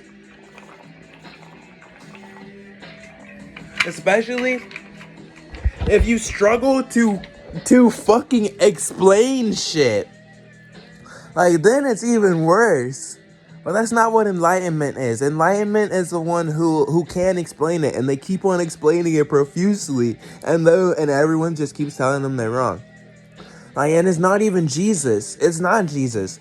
Jesus was enlightened in a lot of ways, apparently, but not like being a martyr is not. Being a martyr is not the same as enlightenment. Like, literally, there were people who were crying and felt it was wrong that Jesus was persecuted. He looked up on that cross and saw motherfuckers weeping that could understand that he wasn't no bad entity. That's just like an example. I'm not saying Jesus was real. Apparently, Jesus was real, though. Like an actual being with a record. Like how you got a record. Like how you could, like that nigga could tell you about his uncle. And you could say, he sounds too amazing to be your uncle. Oh, really? Your uncle famous? He been in movies? Oh, really? Your uncle got a mansion, huh? Oh, really? Your uncle got 6 wives. Oh, and he live in the Middle East, huh? He got more money than Jeff Bezos is. Oh, really? Oh, your uncle ordered the execution of 4 to 5 people, huh? And then they go meet the uncle. Go meet the fucking uncle. Meet my uncle. He the one I told y'all about. And look at the property and the building and the maids and the wives and the fucking the regalness that your uncle exude. And they say, God damn. That's not the same as enlightenment, bro. I mean, like, it's a rule to the world of physics. Like, we were solving for X, bruh. And I'm telling you, this is how you solve for X. This is how the rules work. This is how the rules have always worked. Why are you guys doing this to me? It really feels like you're getting trolled, like the Truman Show, bro. Feel like you getting trolled. Like niggas is collaborating against you. I swear to God, that's how it feels. I feel it to this very day, all the fucking time, bro. I hate it. I don't know. There's people around me who accept it, like Jadan and Myron, bro. When I tell them, like I understand that you gotta do so that a little bit of something is better than nothing, because you need something to start up, you know. But you guys gotta comprehend that, like, once you start getting that something, you can't sit there and think that that's sufficient. You gotta divest it into something else again, so that then you can become successful. Like, there's people who listen to that and they can see it, like, so thoroughly as truth. And then there's people who look at me and they're like, oh, you can't say that because you aren't doing the first half. And it's just, we're not talking about us. We're not talking about personalization. We're talking about reality. I wish you could just see the reality. If you gave me $400, it will turn into $1,600. Not fucking be $400 for me. I don't know. Someone out there gets it. That's all that matters. That someone out there gets it. Just lessen the load. Lighten the load for me. Enlightenment. That's such a strange term. Yeah, they depict it as a halo, a ring of light around your head. You got a halo, boy. Not an angel. A ring of light. Yeah, that's enlightenment for you. Oh, I wonder how we could inverse it. That's cool when you see the opposite though. Like a black ring, like an abyss or a void above someone's head. That shit is dope. It's, it doesn't even have to like alter the appearance of the individual. Like just do it. Draw the picture with the one or regular and you can see the effect of it. You can visually like perceive the juxtaposition that the ring has gone black versus when the ring is white or light or yellow. You say, God damn, that boy enlightened, illuminated. But it's not that, bruh. You think that it's juxtaposed as in it's the opposite of what light is, you know? It's the opposite of enlightenment. Enlightenment's supposed to be, you know, it's upbringing, it's righteous, it's just, you know? And that's all fine and dandy. You see the black ring and you think it's the inverse of that. It's evil, it's wicked, it's malign. That's what it is. It's not wicked, it's not evil, it's malign, malignant. Like they achieved enlightenment. That's why they have the halo. But it's gone black because I swear it's a curse. It's like if you gaze into the abyss and the abyss will gaze back into you. You fight with monsters and you may very well become a monster that all the monsters themselves fear. It's about that cruelty, that avarice. Like you started looking for the light so much that you started persecuting people. Like you see it. You'll see emperors who they started off like in history. You look at their record and you're like, okay, in the beginning, this person was really changing things for the better. But then at some point they became a tyrant. And it's because they like that rule of law, what they thought was good that they imposed on everybody, it didn't fit the bill. And they were too, they didn't have, maybe they didn't have the reach or maybe they didn't have that day-to-day interaction to where like they could see how what they had decided for everyone else was affecting them negatively. Like it's so funny. It's so funny. It's not the inverse. It ain't that black ring is wicked or evil. It's not a person that thinks in a Machiavellian way, you know, that turn their ethics into negativity, how they could take advantage of people and all that. No, it's like a dark magician. It's not like a dark magician at all. I mean, in a way, it's like a dark magician. You know, the magician, he gets joy from being able to do the magic, receive the power. His community looks at him and they say, oh, that nigga, he cool. And you know, it fuels him. And to some degree, that's okay. But once you get consumed by the idea that these people view you as something like the magician, and they view you, it gives you this and that avarice, and I swear it will take a toll on you. But it's really different. I think humans, we're mortal. Oh, you can see we're mortal. Now imagine if a nigga lived. Imagine if our average lifespan was 250 years. We would be far less empathetic creatures, far less compassionate creatures. 250 years. You just start to look at nature versus nurture and only see nature. Fuck nurture. 250 years on this earth. Like, look at my granddad, 86 years old. Look at how conceited or how stubborn, how close-minded old people can be. And not just exacerbated by literally like 3 times. You couldn't tell no nigga 200 years old nothing if he was only 25. But then again, that's wrong. That's completely wrong. It's the same way as always. Like, ageism is very real. But obviously, that means what? And while there's those individuals who get old and they just stop learning, they shut themselves up, they close-minded. There's those individuals that understand. Like if you're really wise, then you understand the saying that the wisest of sages can learn from a novice. Like when you do meet those enlightened people, they aren't close-minded. They aren't. If they're truly enlightened, or if they have that black halo, it's not like they're you know, it's not to express wickedness or evil. It's not that. I'm not trying to say that it's the opposite. Please don't think that with that void, that abyss. Please don't think that I'm trying to be figurative. It's not that, brother. It ain't that, little one. No, it's easy to think that, oh, look at it, you know, like how you see in a movie or some fantasy shit, like, oh, the angel, it starts to become a demon, and like you see its clothes change and the rings around its eyes, it got black fucking mascara now, or just the expression changing, or the body becoming malformed. It's not like, oh, it's a demon now. It's just that knowledge, that well of knowledge has come to this point of like, you was hurt, boy. You gonna die. You was killing yourself. I said malignance.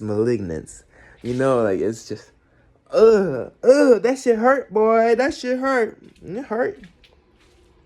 What's next? Opulence, pleasure, self-love, new beginnings, repressed emotion, blocked logic, emotional overwhelm, alteration, emptiness.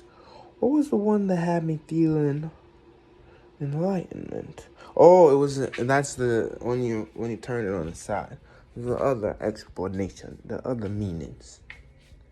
Yep, enlightenment. I hate it. Well, that was a good reading. Let's go over the reverse one more time. Repressed emotion. Okay, that's fair. That's all. That one we already went over. As far as the unconditional love one. Blocked logic.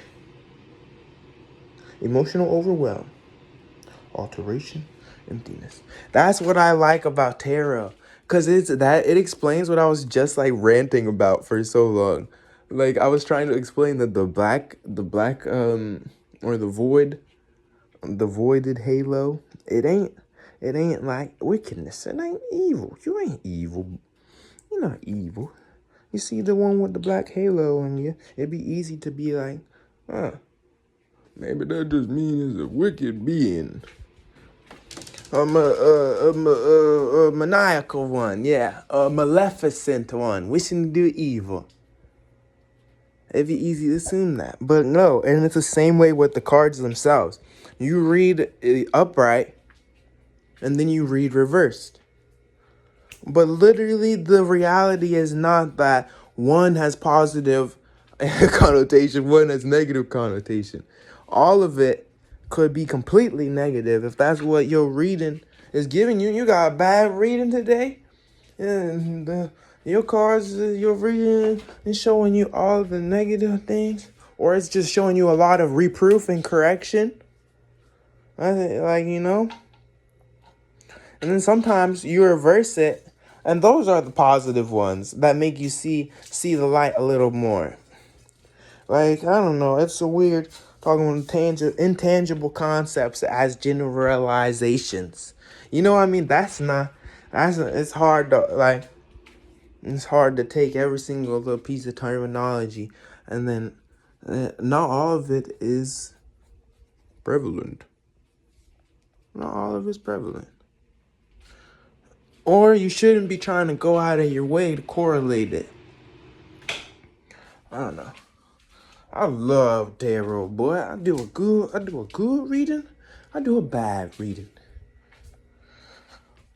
But it's always a productive day. My favorite tool is not tarot. My favorite tool is the journaling. I like journaling. Do me better service than tarot, I believe. Actually, no, that's probably cap. Journaling doesn't really have that, Ian, come here. Come here. Come here. Come here. Tarot journaling doesn't have that, like, there is something about your Bible, and there's something about the tarot cards that really make you feel like some eeriness, you know, like that, like it's ominous. It got that spiritual wave going to it, to where Like, especially with the Bible. With the Bible, or really not just the Bible. Like, it's the same thing when I have my Dhammapada. If I go get a Quran or an Enlil, it's just they carry spirits with them. You know that they carry spirits with them. Now, tarot doesn't carry spirits with it. But everyone knows that it's stigmatized to carry spirits with it. Like, you look at these horror movies with tarot cards, and it's like, oh, there's a demon on the tarot deck. Now, it's not saying that tarot is demonic. It's literally saying that that deck is cursed or some shit. I don't know. That shit is real. Funny. Ain't it funny?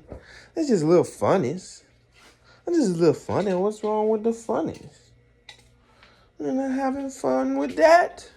Well, that's unfortunate. That's unfortunate. Look, I asked Caleb and Brielle.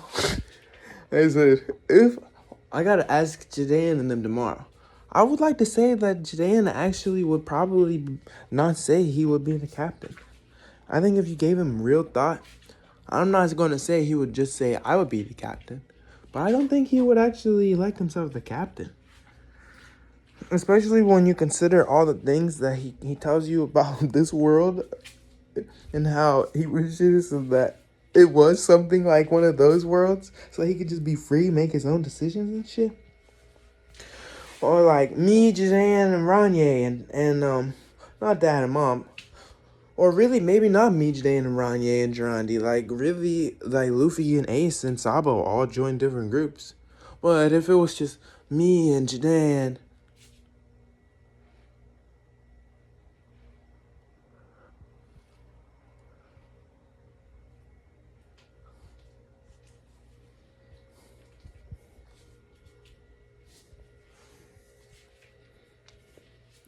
I really look at it. What friend group would it be? Like, what groups do I really have of me, Jadain? Okay, me, Jadain, Durandi, David, and Myron. Oh, Maury and Tyron. And then Tyron's brothers. Taekwon, Brerian, and Tyrese. Who else is in the neighborhood? Oh, George and Maury, his brother. Like, if it was like One Piece, where we all were born on the same island, we're about to form a pirate crew. Like, who the fuck would be the captain of the ship? When I asked Caleb, Brielle, and them, they were both like resoundingly, Joel, you're gonna be the fucking captain.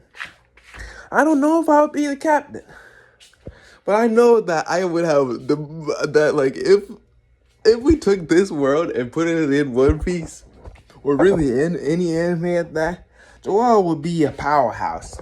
Even if I'm not the strongest, I swear to God, I would be a powerhouse. I would, like, if I started off weak, I would literally just train 24/7. Because I can see it. That if you want to, like, defend yourself from the top, then you gotta be absolutely, like, better than yourself the day before. I don't know. And I've always, like, fuck that though. Like, why you think you would personally be powerful? Let's just take real life. Like, when it comes to video games and sports, that would be one thing that we would like, your stats. Like, you know, humans, like, how, you know, in all these shows, like, how they have those stat charts. It's a circle. It's a circle. And it got, it's a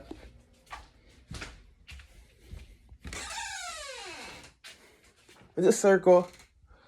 And it got, power, agility, speed, like dexterity. I've used like synonyms, but you understand.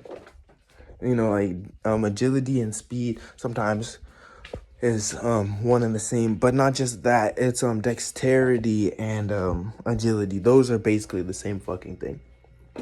But you got like power. Anyway, all I'm saying is you look at that shit and you look at Joel. You look at anyone, and you just, like, take their real life shit and put it there. So I would say that it's more things like your willpower. No, your tenacity, not willpower. Tenacity. And then, obviously, there's that natural shit. Like, that would be one of them. Like, how naturally gifted is this individual? And I swear, I really see the Kizaru Miyamashi's way. Like, I could gain 100% mastery in something. I don't like to say I'm a jack of all trades. But at the end of the day, I really naturally am the type of person who just wants to try his hand at everything. Like, my mom would tell you, ever since I was a baby, I'm the one that be asking, why, what, why? I want an explanation. Even if I know, like I say it to this day. I know that you are saying this, but like, what is it about, you know? Like, I need that comprehensive understanding.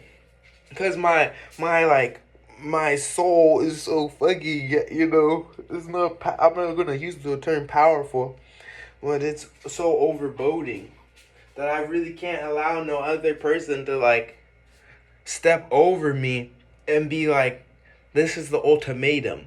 Fuck an ultimatum. I'll literally run away from it 100% of the time. If I can't fight it, I'll just run away from it. I don't want to kill, and like, me, I'm not like the type of person who's prone to anger and violence. I think that's something that you could also correlate. Like, I could tell you about all of these people and things that I know about them, but at the end of the day, I don't know them as well as they know themselves. But when you think of people like back in high school, and you look at like just when we were taking B's,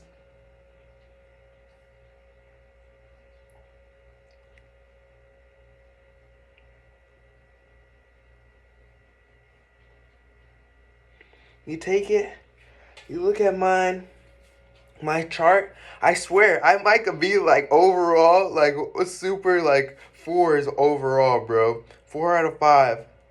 When it's usually a diamond or a circle, and then it's like a pie chart.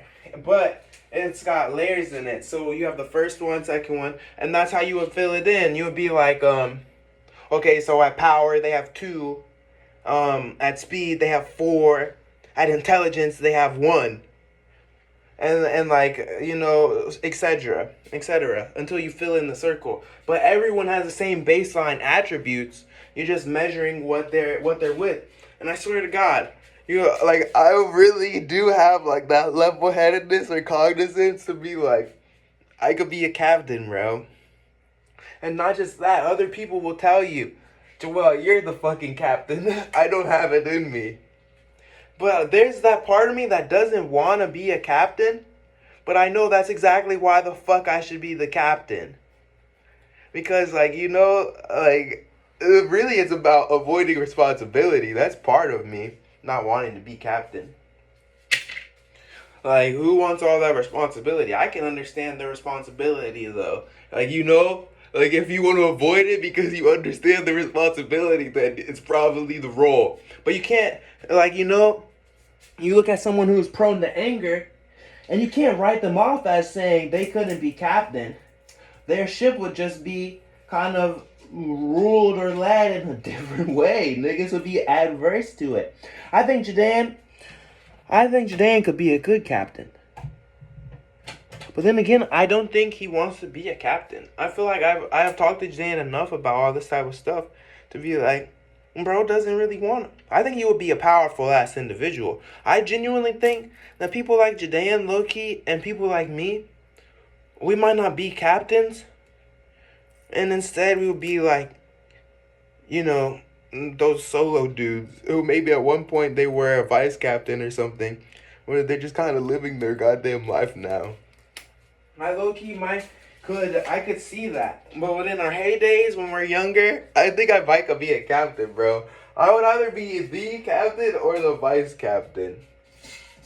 I'm probably not your cartographer, but I could see myself being the cartographer. That's why I think I could be the captain. Because all those things I'm so good at. I already have a fucking... When I was little, I used to literally draw maps. Like, what? But to the degree of, like, I want an actual measurement for reference. Even if it's just my foot as a kid, bro.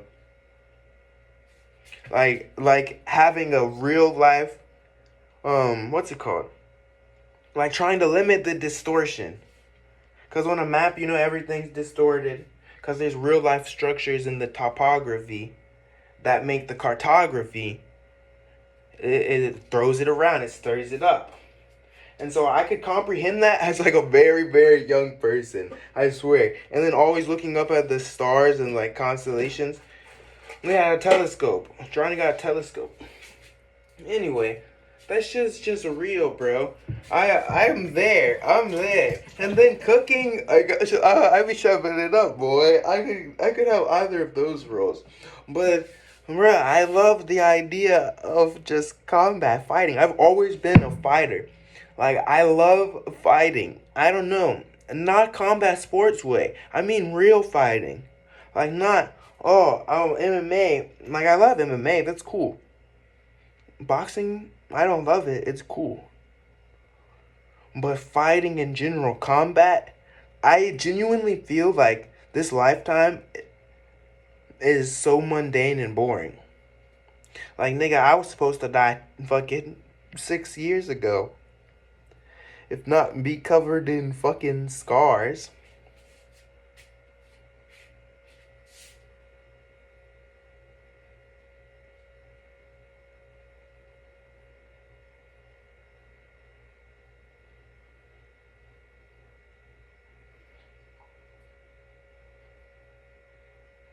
Super wash.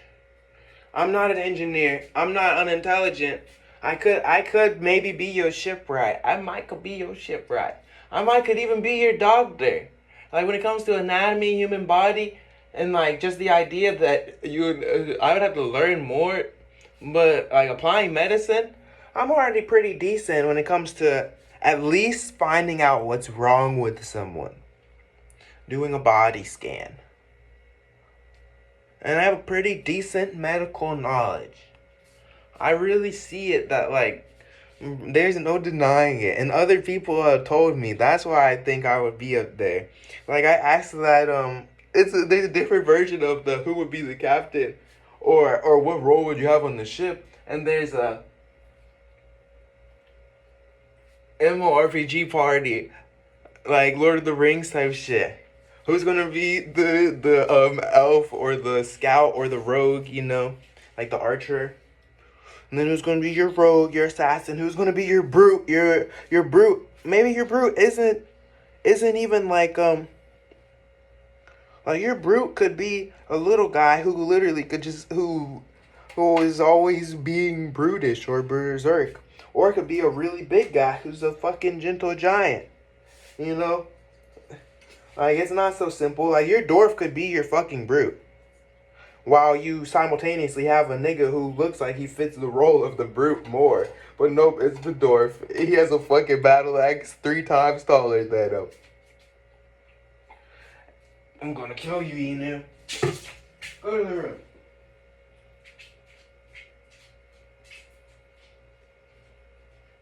Stay in there. Don't come out here. One more. Don't come out here again. Stay in there, Ian. No, I'm gonna close the door. Ow! Fuck.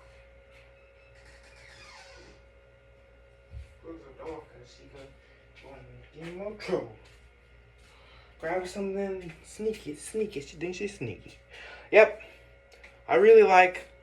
I think that's one of my primary ones. Is that I am too intelligent, and that I love combat. Or I crave the idea of being beaten so that I could get better. And that's literally like shonen as fuck, bro. I swear. Like, the nigga takes a loss and then he comes back after a training arc. That's me, but I think I would be a natural born. Really, I like the MMORPG one. I'm gonna go back to that one, but let's go back to the One Piece one. Fuck your role on the ship. What do you think your strong suit in like the verse would be? Like, are you gonna be a devil fruit user? Do you think you would need to use a devil fruit? Or do you think you would be a hockey man? Or do you think you would be a swordsman or a marksman? Like, I swear to God, I would be a hockey man. Even if I'm a hockey man swordsman, which is a pretty prominent like thing, because just like they have a weapon, you know. I'm not talking observation hockey. I'm not talking armament hockey. I swear, I would have goddamn advanced color of fucking kings, bro. I swear, just naturally. When I was born, they felt aura. They felt too much aura. The whole world was shaking. I swear to God. Even in real life, when I was born, the demon masters came to visit me. Demon masters. You know what they think of the Clintons? Bush and the Clintons? You know what they think of them? They think they demons, literal demons. And if not, they think they're demons. They think that they're puppets for demons. So you can't, when I tell you that when I was born, that the whole world felt the aura, I swear the grandiose isn't some sort of delusion. So many babies in that birthing ward. Really? No. So many days out of the year to be performative in that capacity.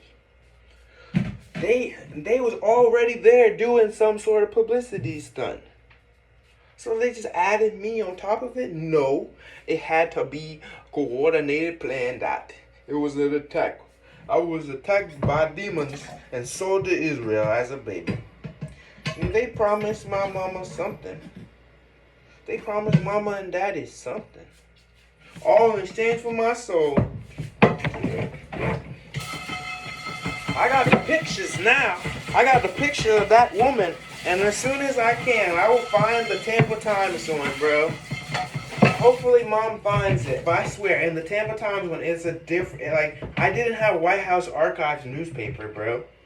Like, what? That's just an archived, an old archive thing, because it's a .org. So their servers are basically paid for by tax dollars. They don't ever have the risk of being, like, erased. But the Tampa Times one, you know what I mean? Their digital archives isn't as extensive. But the fact that we can go to a .org or .gov and find it with a different reference photo, like 3 different reference photos, that really shows you. And it's just a small little part of the story, too. That deadass shows you that when I tell you how I remembered it, and like the newspaper clipping, bring it to school, and then like me calling my mom, and her telling me, no, Joel, no, while I'm being adamant, like, no, mom, I wouldn't remember it wrong. And not only on top of that, the person you're saying it is, I just got off the phone with him, and he's telling me he remembers me showing him and bringing it to school and having to bring it back in one piece. Like, bringing the newspaper and you saying, oh, Joel, you gotta make sure you don't get that torn up or nothing. Bring it back for the food album, boy. And, like, it was on my project, like, it was, like, 4th grade or 3rd grade, something about, like, just all the things that have happened in your life. And that's just such an awesome thing to have at your birth, you know? I swear. I would have advanced color of kings, man. Right there at birth, top verse. Nigga, top verse. Reincarnation of Indra and Ashura. Nah, not even. The reincarnation of motherfucking Shiba Otsuki. The avatar of Shiba Otsuki. Oh Lord. Not even Hagoromo, Kaguya, none of that. I said the avatar of Shiba Otsuki. I see everything, boy. You can't, ain't nothing get by my eyes. You hide from it. You hide from my eyes. You don't want me to see you, because then you might loathe yourself. And that's why I cover my eyes in blindness. Oh, but I still see too much. Oh, I still see too much, even though I cover my eyes like Lady Liberty. Oh, I try to be impartial and just. Oh, but I can't help but see it all. I can feel you, and I ain't even got hands. Yeah, I know this life.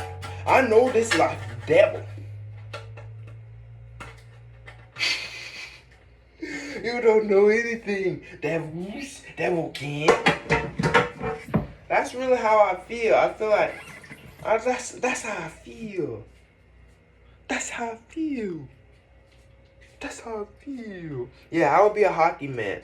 And ain't nobody denying that. Even in my explanation of why I would be a hockey man, all those niggas, if anybody ever heard that shit, they would be like, yeah, That nigga not know. He ain't no lie.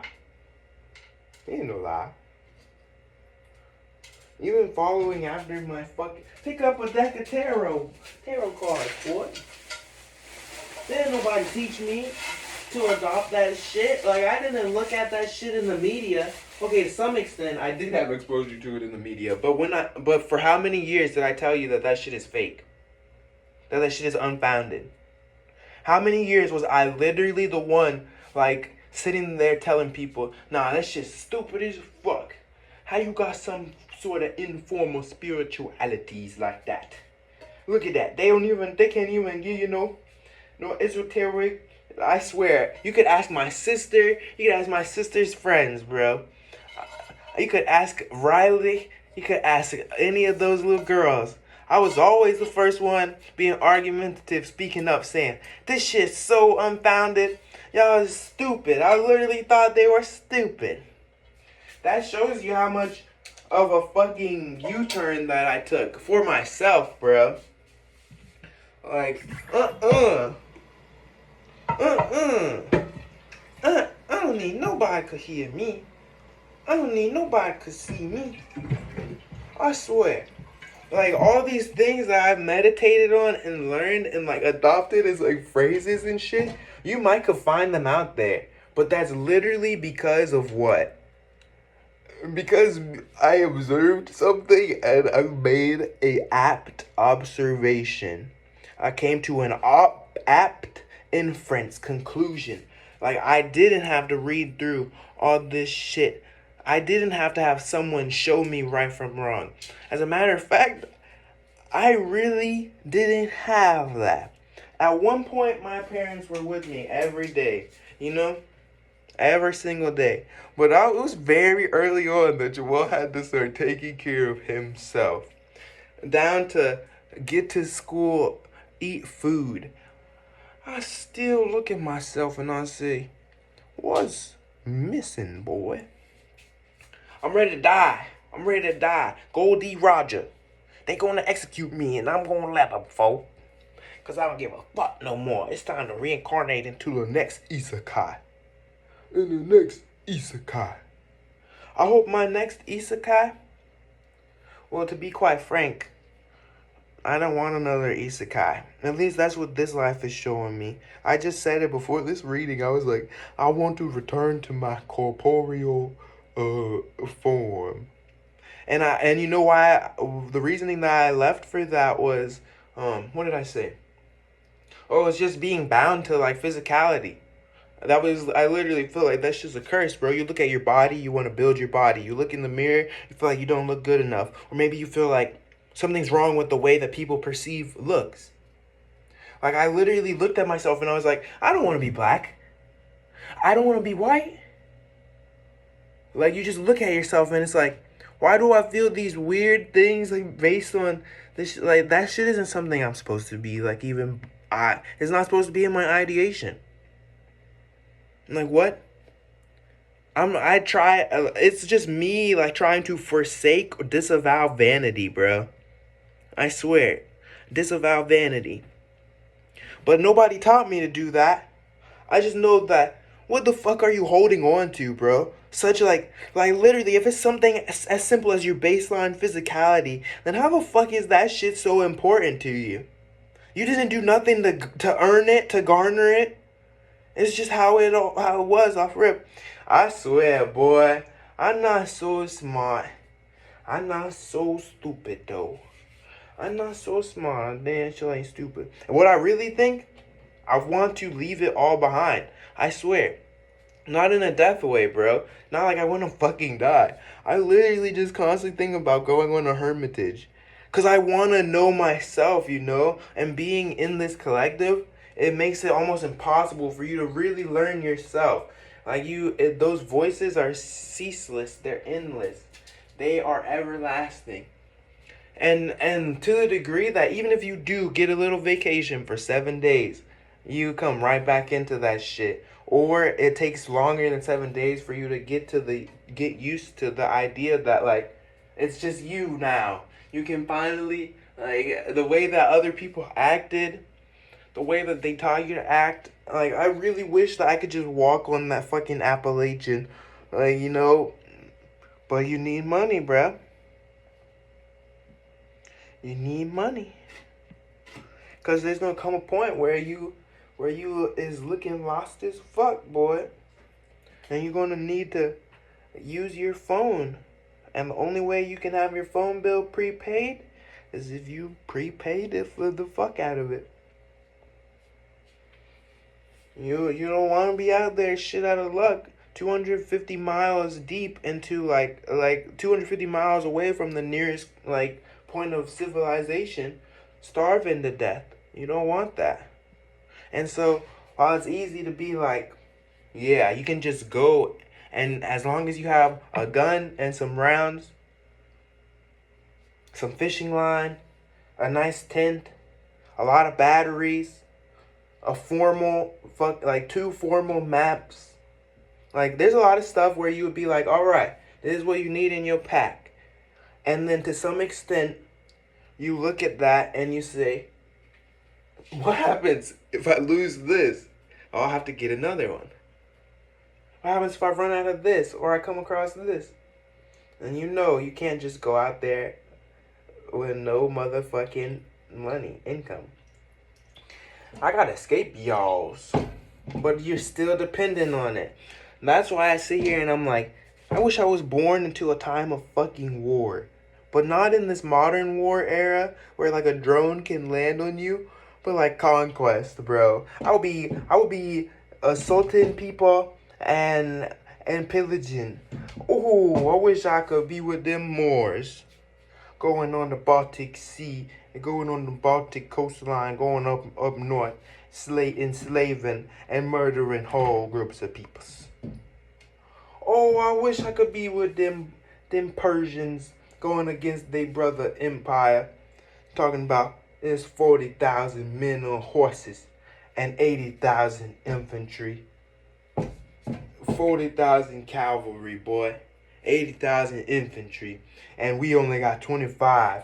But they coming to us, and we invented this here giant crossbow and these trebuchets, and we using this oil, and we really just fended off 100,000 niggas and only lost motherfucking 5,000 of ours type shit. I wanna go fight at the wars. Not even that, bro. Fucking, that's like this world, this earth, the way the humans are so fucking lame. I hope that the prevailing theory on what life is that all the stories are interconnected. Fuck God, fuck creationism. I hope that we just a story for some other parallel world. That we just a story, bro. And in the same capacity, I could die and be reborn into motherfucking Pokemon. Now, I would have these questions about what is reality and all that. But at the end of the day, you would never be able to see that the reality is that there's multiple. Unless you've like caught Arceus and fucking really tapped into the mother code, and Arceus is able to recognize that while Arceus is formally the highest power in all of Pokemon, like transcending of time and space, Arceus is actually the avatar of the entity that like exists above Pantheon. And so, yeah, you could tap into that. Like, and maybe in this world that's a thing. Maybe there is a degree of intellect that a nigga could achieve to where you're actually enlightened. And once you achieve it, I'd imagine you could recognize that there's no way you'd be able to wake every single person up. Like how Morpheus is trying to do in the Matrix. Like, I feel like if you actually had that Morpheus knowledge, you would become more like that fate lady. Like, instead of being like Morpheus and waking people up, you would just say, well, destiny acts in a weird way. Like, nobody really has control of it. Or like, when you're like, well, then why did this happen? That makes no sense if this is what's intended to happen. And you just fucking kind of shoulder shrug. But Morpheus, he about getting to the cheese. He got agendas that he want to achieve type shit. I don't know. I don't think I'm supposed to be waking people up from their dream. I just think I'm supposed to be awake from the dream. I don't know. Maybe somebody will come to me and it'll be my responsibility to wake them up once I become awake. But I really like that theory, and it's one of the only ones that like is better than the prevailing ones. And it's one of the only ones that would be hard to actually nitpick at. Like, just, we already accept the baseline of determinism. We already accept it. That to some extent, these things are already set in motion. Or like your will is what enacts these, what evokes or invokes these things, brings them into being. Is your will, you know. Whether you want to say it's as basic as you had to take action to make it happen, or you want to go into correspondence and serendipity and synchronicity and metaphysics, bro. Whether you just accept the baseline of cause and effect, or you want to go deep into this esotericism. Like, we already accept that as a baseline in this world. So the theory, at the end of the day, the idea, the concept of just, you go to that library and there's just you. It's a whole fucking archive of literal worlds. That's good though. I like that. I'd like to have another chance, and that really does show you like heaven and hell. Like, you die in this world, you go to hell. It could be the same shit. You're living in turmoil. You're eternally condemned and damned. You might could go to a worse isekai, have worse soft circumstances, or you come back to the same fucking world as a goddamn cockroach with human consciousness. You can't express to nobody that you a goddamn cockroach. You can only hope to be born into a place where it's people who like treat cockroaches like pets, bro. There are some people on Earth who love insects and got them a pet hissing cockroach, bro. And hopefully you was born a hissing cockroach, getting fed all types of treats and sweets on the holidays, and you famous. You a famous cockroach too. Your life feel finite and minute, and your mortality is certain. Maybe when I die, I won't get to go back to my corporeal form. But that's what I was longing for. That's what I think I'm longing for. I don't want to die, but I know death is release, bro. It's not this. Nigga, it's not this. Wanting. Like, even if you had everything paid for, I'm not lamenting that life sucks. Literally, we know it. We know it to be certain, to be true, that niggas who are way more well off than me have even further exacerbated like ideations like this. Like, look at Heath Ledger. Now that's different because his role that he adopted kind of contributed to his psychosis, to where his mind started to really adopt those mentalities that Joker has. Like, he's not even nihilistic. He's not even pessimistic. He's just a psychopath existing in a world of regular people. So like, that shit real deal hurts. He just wants to stir shit up, bro. And so Heath Ledger kills himself. But there's people who are way more well off than me, who rather than like, oh, there's a reason why they killed themselves, they killed themselves. They got everything on the fucking planet, bro. And there's parables about it. Like, forget like, oh, hypothetical people that kill themselves. There's parables about it. Like that one Indian king who, like, he's literally fucking king of the region. Like, this is his domain. He has everything. But he looks around and he's so unhappy. And so what does he do? He gives the crown to his fucking brother, and he goes and lives as a fucking homeless nigga. But it's like, what, that enrichment that he got from being homeless is the only thing that saved him, bro. Like, he literally has had everything. But he has this weird sense of, it's not imposter syndrome, you fucking faggot retard. I hate that shit. It's not imposter syndrome. It's not that he doesn't feel he doesn't he's in a role he doesn't deserve. It's literally like, I guess you just gotta live. You just gotta live. Like your day to day, at some point might inevitably just become dull. Like, bro, you could be fucking like, look at Dr. Manhattan. That nigga, before he became Dr. Manhattan, he just wanted to bring peace to the fucking world. But as soon as he got the ability to literally rewrite the universe in 1 second, he just decided to remove himself from all of it. He just goes and he sits on fucking Mars. Now, to some extent, once Dr. Rorschach or whatever, once that nigga fucking, like, to some extent, he still delves into the humanity. Like, the New 52. He literally created the New 52.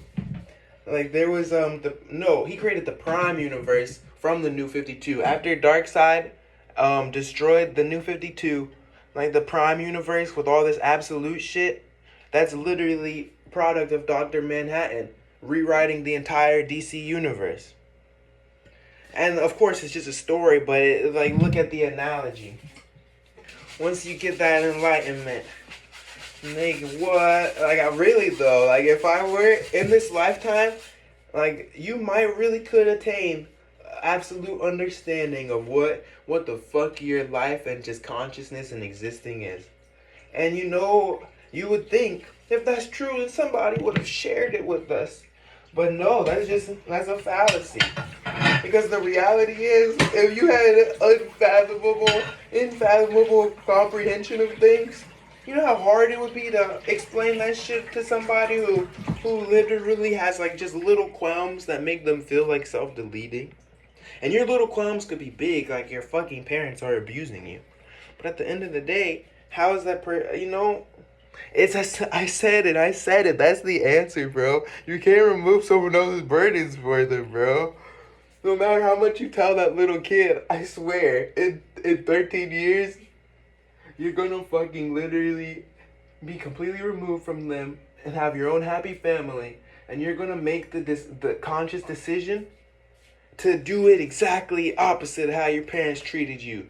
You're gonna be the greatest dad ever. But then that's how I was talking about determinism. Like, if you're that being who comprehends everything, like, yeah, in 13 years, they could be that, and I could tell them that. But I know that tonight, this motherfucker is going to kill himself. They can't take it. Their dad's going to come home, beat their mom, and this person's going to just fucking overdose on some pharmaceutical, like, over-the-counter shit. And they're literally going to sit in that room for 48 hours before either of their parents come to even look and notice that this person's dead. That's reality, bro. I'm not trying to be fucking cool. That's just the most quaint way to explain it. That's just the most quaint way to explain. The devil. It's the devil. That's what they say. They say, it's the devil. I really thought of that. No, this one, the imagery in this one is actually really, really nice. Like, you look at the Messiah and he's walking on water. They say, oh, that's Christ performing miracles. And then you look at the devil and that nigga has his tuxedo walking across the water. Don't nobody revere him. Don't nobody look at him performing his miracles and say, oh, the devil is an amazing absolute being with the power of a god to defy physics. They look at the devil and they say, devil, you the one that killed my grandma. You killed my brother, devil. And you killing me. Just imagine how the fucking devil feels, bro. Imagine. I know, of course, you too are retarded to understand that nobody is fucking pretending the devil is real. The devil is real. Or maybe the devil ain't real. That don't fucking matter. It's the analogy, the figurative language. You know, Jesus walked on water, turned rock stone into bread. Stone turn into bread, and wine into water. You know, now the devil, he take all them leaves from the trees and turn them into Starburst and Skittles for you. Ain't that right, Nico? Oh, she wanna act like she unfamiliar with the devil, just like the devil. Oh, no, the devil. The devil deploy that first and foremost. You think devil wanna get right beside you and whisper in your ear? No. Devil be happy if you don't even think that it is a devil. If you never gained the capacity to see the bigger picture, oh, you be so easy to manipulate. You don't even gotta lift a finger to manipulate you. You lead yourself down the wrong path if you just go with what your body is craving, with what your brain is craving. If you just go with this sensational world and try to feel pleasure. Pleasure.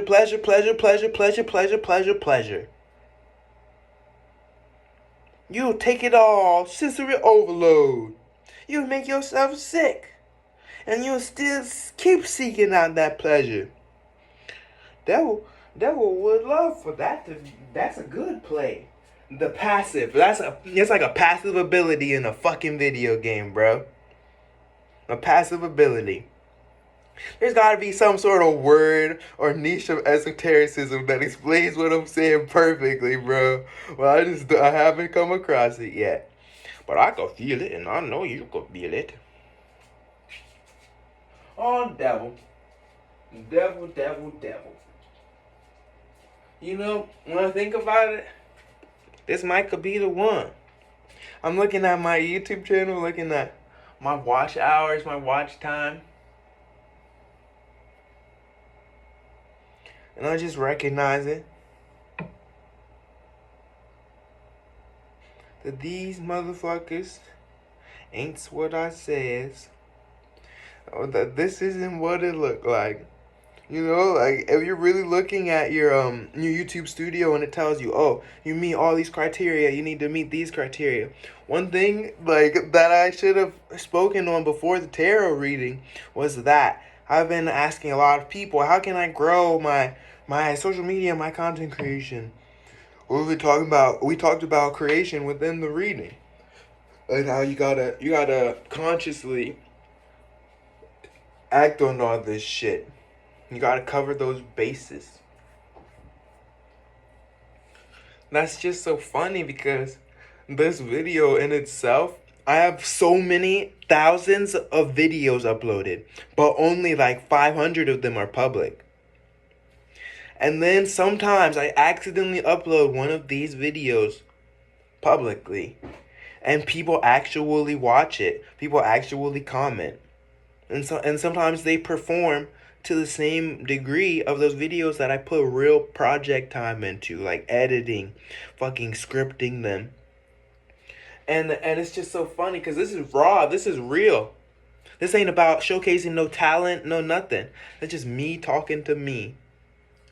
What I know, if I upload this shit publicly, that achieving those last 2,000 watch hours that I need to get monetized, it'd be so much easier. Because while a lot of people click on this video and they don't give a fuck what I have to say, a lot of people listen to every single fucking word. And I'm just realizing that it's not even a ploy. It's just that last shit that I was talking about.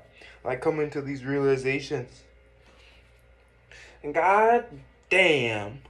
I ain't lying. If just 3 people watched this video from start to finish out of the 20 that clicked on it, that's 9 watch hours out of those 2,000. And I'm sitting here editing like 2 videos. I have a pizza video and I have a Brawl Stars video. Brawl Stars videos do pretty well on this channel. You look at them, they're archived. 2,000 views, 3,000 views, 17 likes, 30 comments, you know. That's good. I know people who make different forms of content, like IRL, and they've never touched those numbers. But in my head, I'm like, nah, these people make way better content than me. What the fuck? You know what I mean? I just look at like the example I'm gonna use. My brother, they got B&D, and I use some street interviews, and I'm entertained by that more than I'm entertained by like my own Brawl Stars videos. Even the ones that I put real productive editing into, bro.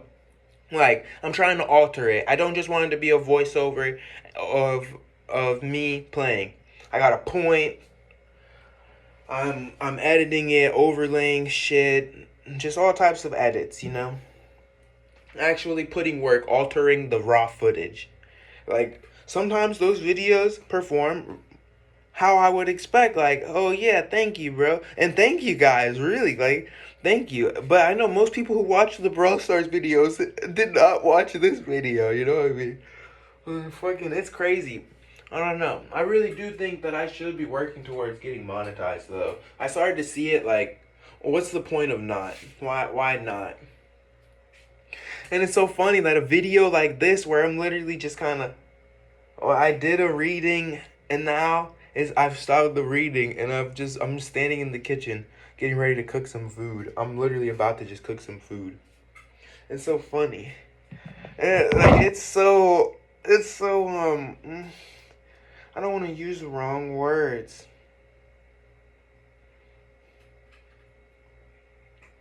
But you can see it. That this is feeding itself. It's feeding itself. And it could get me some good watch time. But that was never the intention. You can see the intention was for me to upload this privately. Like, I talked about someone in the tarot reading, and I'm not trying to share that with her. I don't want to share that shit with her. It's heartfelt. It's like my emotions. And bruh, she subscribed.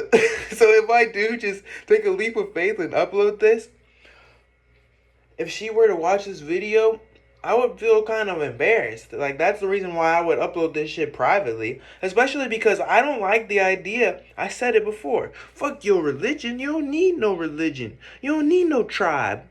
You need spirituality. You need to know yourself. Know thyself.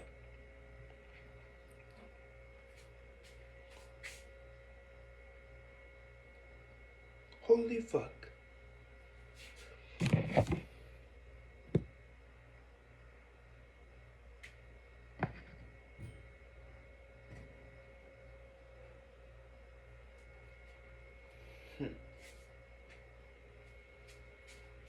It's so funny, boy.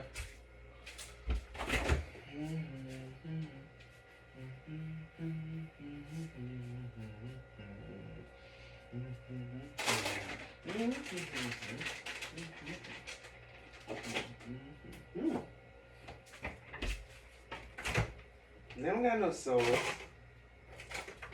The devil gonna get you. Need accountability.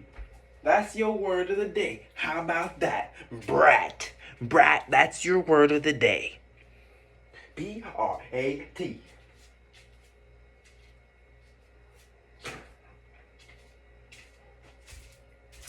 If when I get back, this place is cleaned up, I might think about fixing the TV.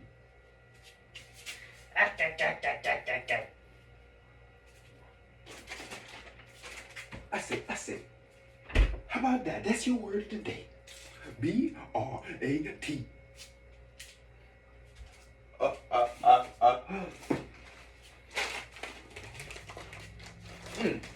There go the kitty cat.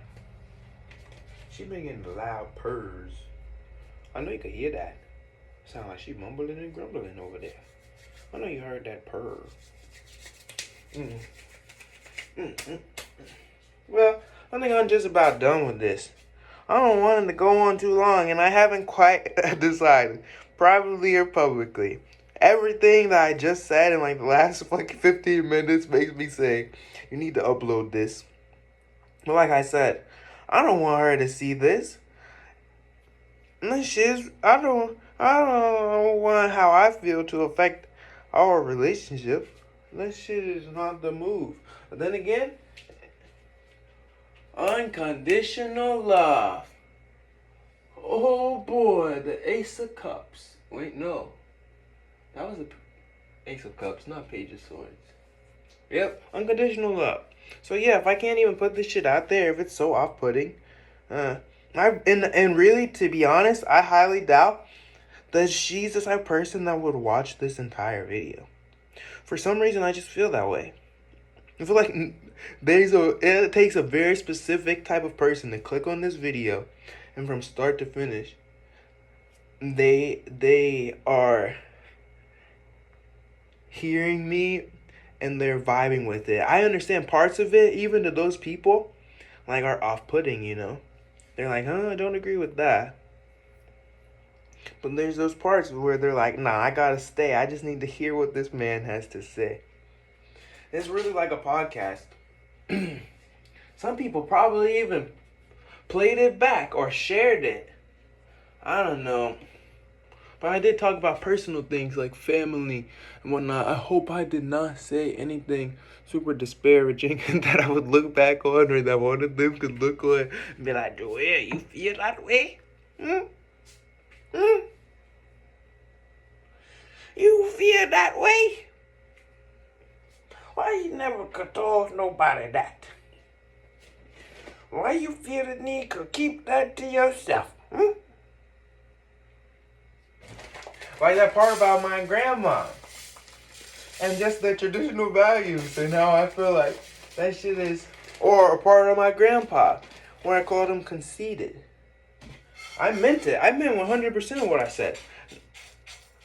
Like about how 250-year-old motherfucker, a lot of them are closed up. I wonder, like if I were to go over to my granddad right now and say that, I wonder how willing he would be to accept it. I think he would be able to see it, but I don't know if he would apply it to himself at all.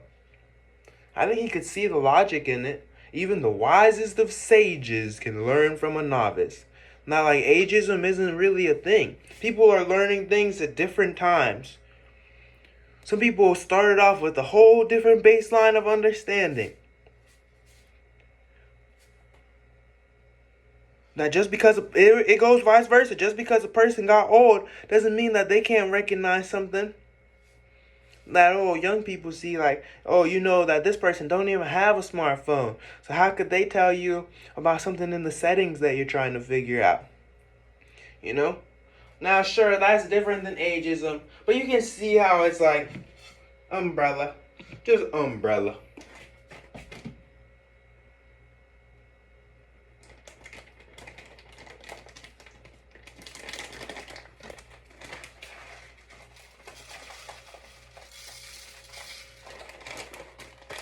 Yeah, young people definitely count older people out without a doubt.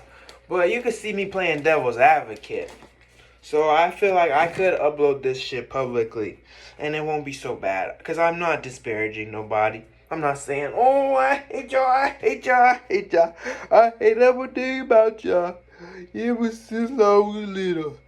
You always been a thorn in my side, granddaddy. And then on top of that, none of them are gonna see this. My parents are subbed, but I don't think they watch my content. My siblings are subbed, but they don't watch my content. And if they ever did or do, it's not this stuff. I don't give none of them. I have multiple readings that I was like, you know what? This one's actually really good, and I feel like it could help another person. And some of them really did get views and did get watched. You know, we could check the watch time on fucking YouTube Studio. Or just simply they got views. Me, I'm not editing this at all. I'm not giving it a thumbnail. Besides maybe the tarot deck. But I'm fixing to just upload it. If you made it this far, but actually you didn't just skip all the way through. If you really watched this video and at times there was like some shit that you could see. Like any of my questions that I asked. I really did ask questions all throughout this shit. Like one of the primary ones that I would like an answer to. those concepts, like where I tell you, oh, this is just based from my observation. If I don't have a reference for it, like you hear me a lot, I'll reference things, but I speak to that idea that I've meditated on things and come to these conclusions.